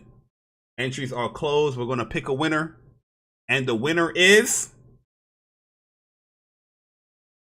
Titanfall Princess. Titanfall Princess. Yo, Nancy won the code. Nice. For the beta for Modern Warfare. So she's in there like swimwear. And she got long hair and she don't care. Yes, sir. Shout out to Nancy. Shout out to Nancy winning the code. Well, Nancy get it in too. Don't get it twisted. She's nice. She's nice in the cards, man. Shout out to Nancy. We appreciate you, Titanfall, for supporting and rocking out with us. Yep. So always. Carl, make sure you message me, and I'll send Titanfall Princess the code to the Irish princess, the Miss Podcast herself. Titanfall Princess. But yo, once again, guys, we appreciate all the support. If you guys enjoyed episode 94, hit that like button. Share it out on Twitter, YouTube, whatever you may need to do. But yeah, we appreciate it. We thank you to everyone that did a super chat today, that resubscribed or joined the membership. Any new subscribers, shout out to you guys as well. And yeah, we appreciate it, man, that you guys thoroughly enjoy What's Up PlayStation podcast. It means a lot to us. And you know, look forward to more, you know, podcasts coming in the future, man, as we try to get, you know, other guests in here within the community and other people within the industry. So, you know, I mean, continue to support us, hit the like button, all that stuff, and you know, get these numbers up and these eyes on the podcast, because that is very, very important to get some of these big wigs and stuff. Also, I want, before we close out too, I just purchased Dusk Diver Part 1. It is for $14 on the PlayStation Store right now. It is? Yes. It is very, very cheap right now. I'm gonna grab it. So if you guys want to pick it up, go ahead and pick it up. It is $14 because you know they've been doing that PlayStation sale giveaway, right? Yeah. Yeah. So. All right. But yeah, Persona. Right, yeah, I'm gonna grab it. Yep. Platinum trophy for you, my G. Hey. And hit us with your outro, man. Yes, sir. So first and foremost, man, you know, it's always good. Another great show in the books, episode 94. You know, with my bro Bari, man, it's always good. To the chat, man, shout out to the chat. Shout out to everybody that came through, the lurkers, the members, the new subs, the subscribers, and you know, anybody that watches this later on the upload. You know, we appreciate y'all as well, man. Thank y'all for rocking out with us on this Saturday's episode of What's Up PlayStation podcast. And for me, man, I am gaming with Persona. My Twitter is @PersonaSpeaks. The link to that is in the description. Also, you know, you can subscribe to my YouTube channel, Gaming with Persona. And, you know, COD Sundays tomorrow. I'm working on this Groza. So, you know, we're going to be leveling up that Groza and doing COD Sundays tomorrow. So if you want to come up and it's going to be on Cold War. We're playing Cold War. But, you know, if you want to pull up and you want to play, or you just want to chill out on Sunday and, you know, just rock out with us, you absolutely can. We'll probably start the stream at like 9:30, probably 10 in the morning. We'll see. And then throughout the week, you know, also, oh yeah, I'm going to be dropping my reaction to Gotham Knights world building. I was going to do it yesterday, but I got pulled into that Cult of the Lamb and then the podcast.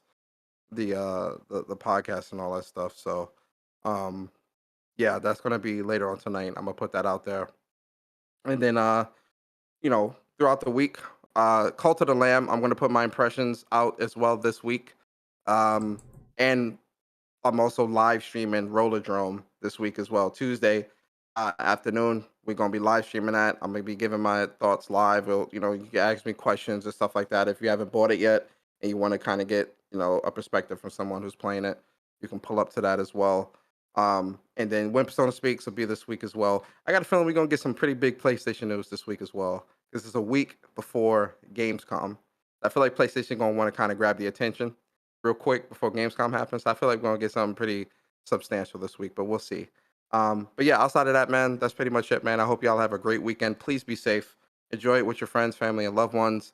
And, you know, we'll see you guys next Saturday, same time, same place, same crew, the WUPS crew. And always remember that What's Up PlayStation podcast is a podcast for the community, by the community. Yes, sir, man. Yes, sir. I mean, and yeah, you know what? We generous this week, man. Another platinum. Feel me? Yo, but we got to give a platinum to this person though. Shout out to Red Infamy. Today is her birthday. So make sure y'all go and show her some love, man. Give her a platinum. You know what I mean? Today's her birthday. August. A Leo native. So a big shout out to Red. She always been cool. She was on this podcast as a guest as well. And you know what I mean, to show some love, you know what I mean, and tell her happy birthday. Just to let people know. Happy birthday to Red, man. Cool people. It's known Red for a really long time, man. She a great person. Really great person. Cool people. But yeah, guys, once again, we appreciate it. Make sure you follow my man Persona as well on gaming. Persona Speaks on Twitter. Man. You know, it'd be always funny. Twitter, listen, if you guys not following us on Twitter, man, I don't know what the hell's wrong with you, but it'd be some crazy takes. And also let these PlayStation developers, these PlayStation representatives, let them know we are trying to get them on What's Up PlayStation podcast. They can't avoid us. Right. Okay? No, they can't, man. We want Shu, Mark Cerny. Hey, Jim, I want the big fish. Jim Yes. Ryan. Yes. You understand? Eric Limpel, right? Let them know. You know what I mean? When you see them tweet, all of them. when you see them tweet, say, "Hey, are you going to go on What's Up PlayStation podcast?" Let them know, so they have it cemented in their brain that we got to check out this podcast. We want to talk to them here. You know what I mean? Don't listen to the people that's trying to blackball us or blacklist us. You know what I mean? Let you know that we are these type of people and we do these type of things. Don't listen to those people. PlayStation. All right. Yeah, we're really great people, man. Knowledgeable. We love gaming. And we love the PlayStation brand, man. So we just want to talk to y'all. We love the PlayStation brand. We want to talk to y'all. So, let them know. Definitely let them know. Like, you guys should go on What's Up PlayStation podcast. Tag the WUPS podcast Twitter so they can go and see. Yes. And all that stuff. Tag them up. Definitely let them know. Let them know, man. Ready or not, here we come. You can't hide. The PlayStation Nation gonna find you. But yeah, man, this is episode 94. It is now in the books. We appreciate it, guys. And enjoy the rest of y'all weekend, man. Play some games, have some fun, and push some buttons. We gone. Enjoy. Deuces. There's a platinum trophy because we in a good mood. All right, later, guys. Peace out, guys.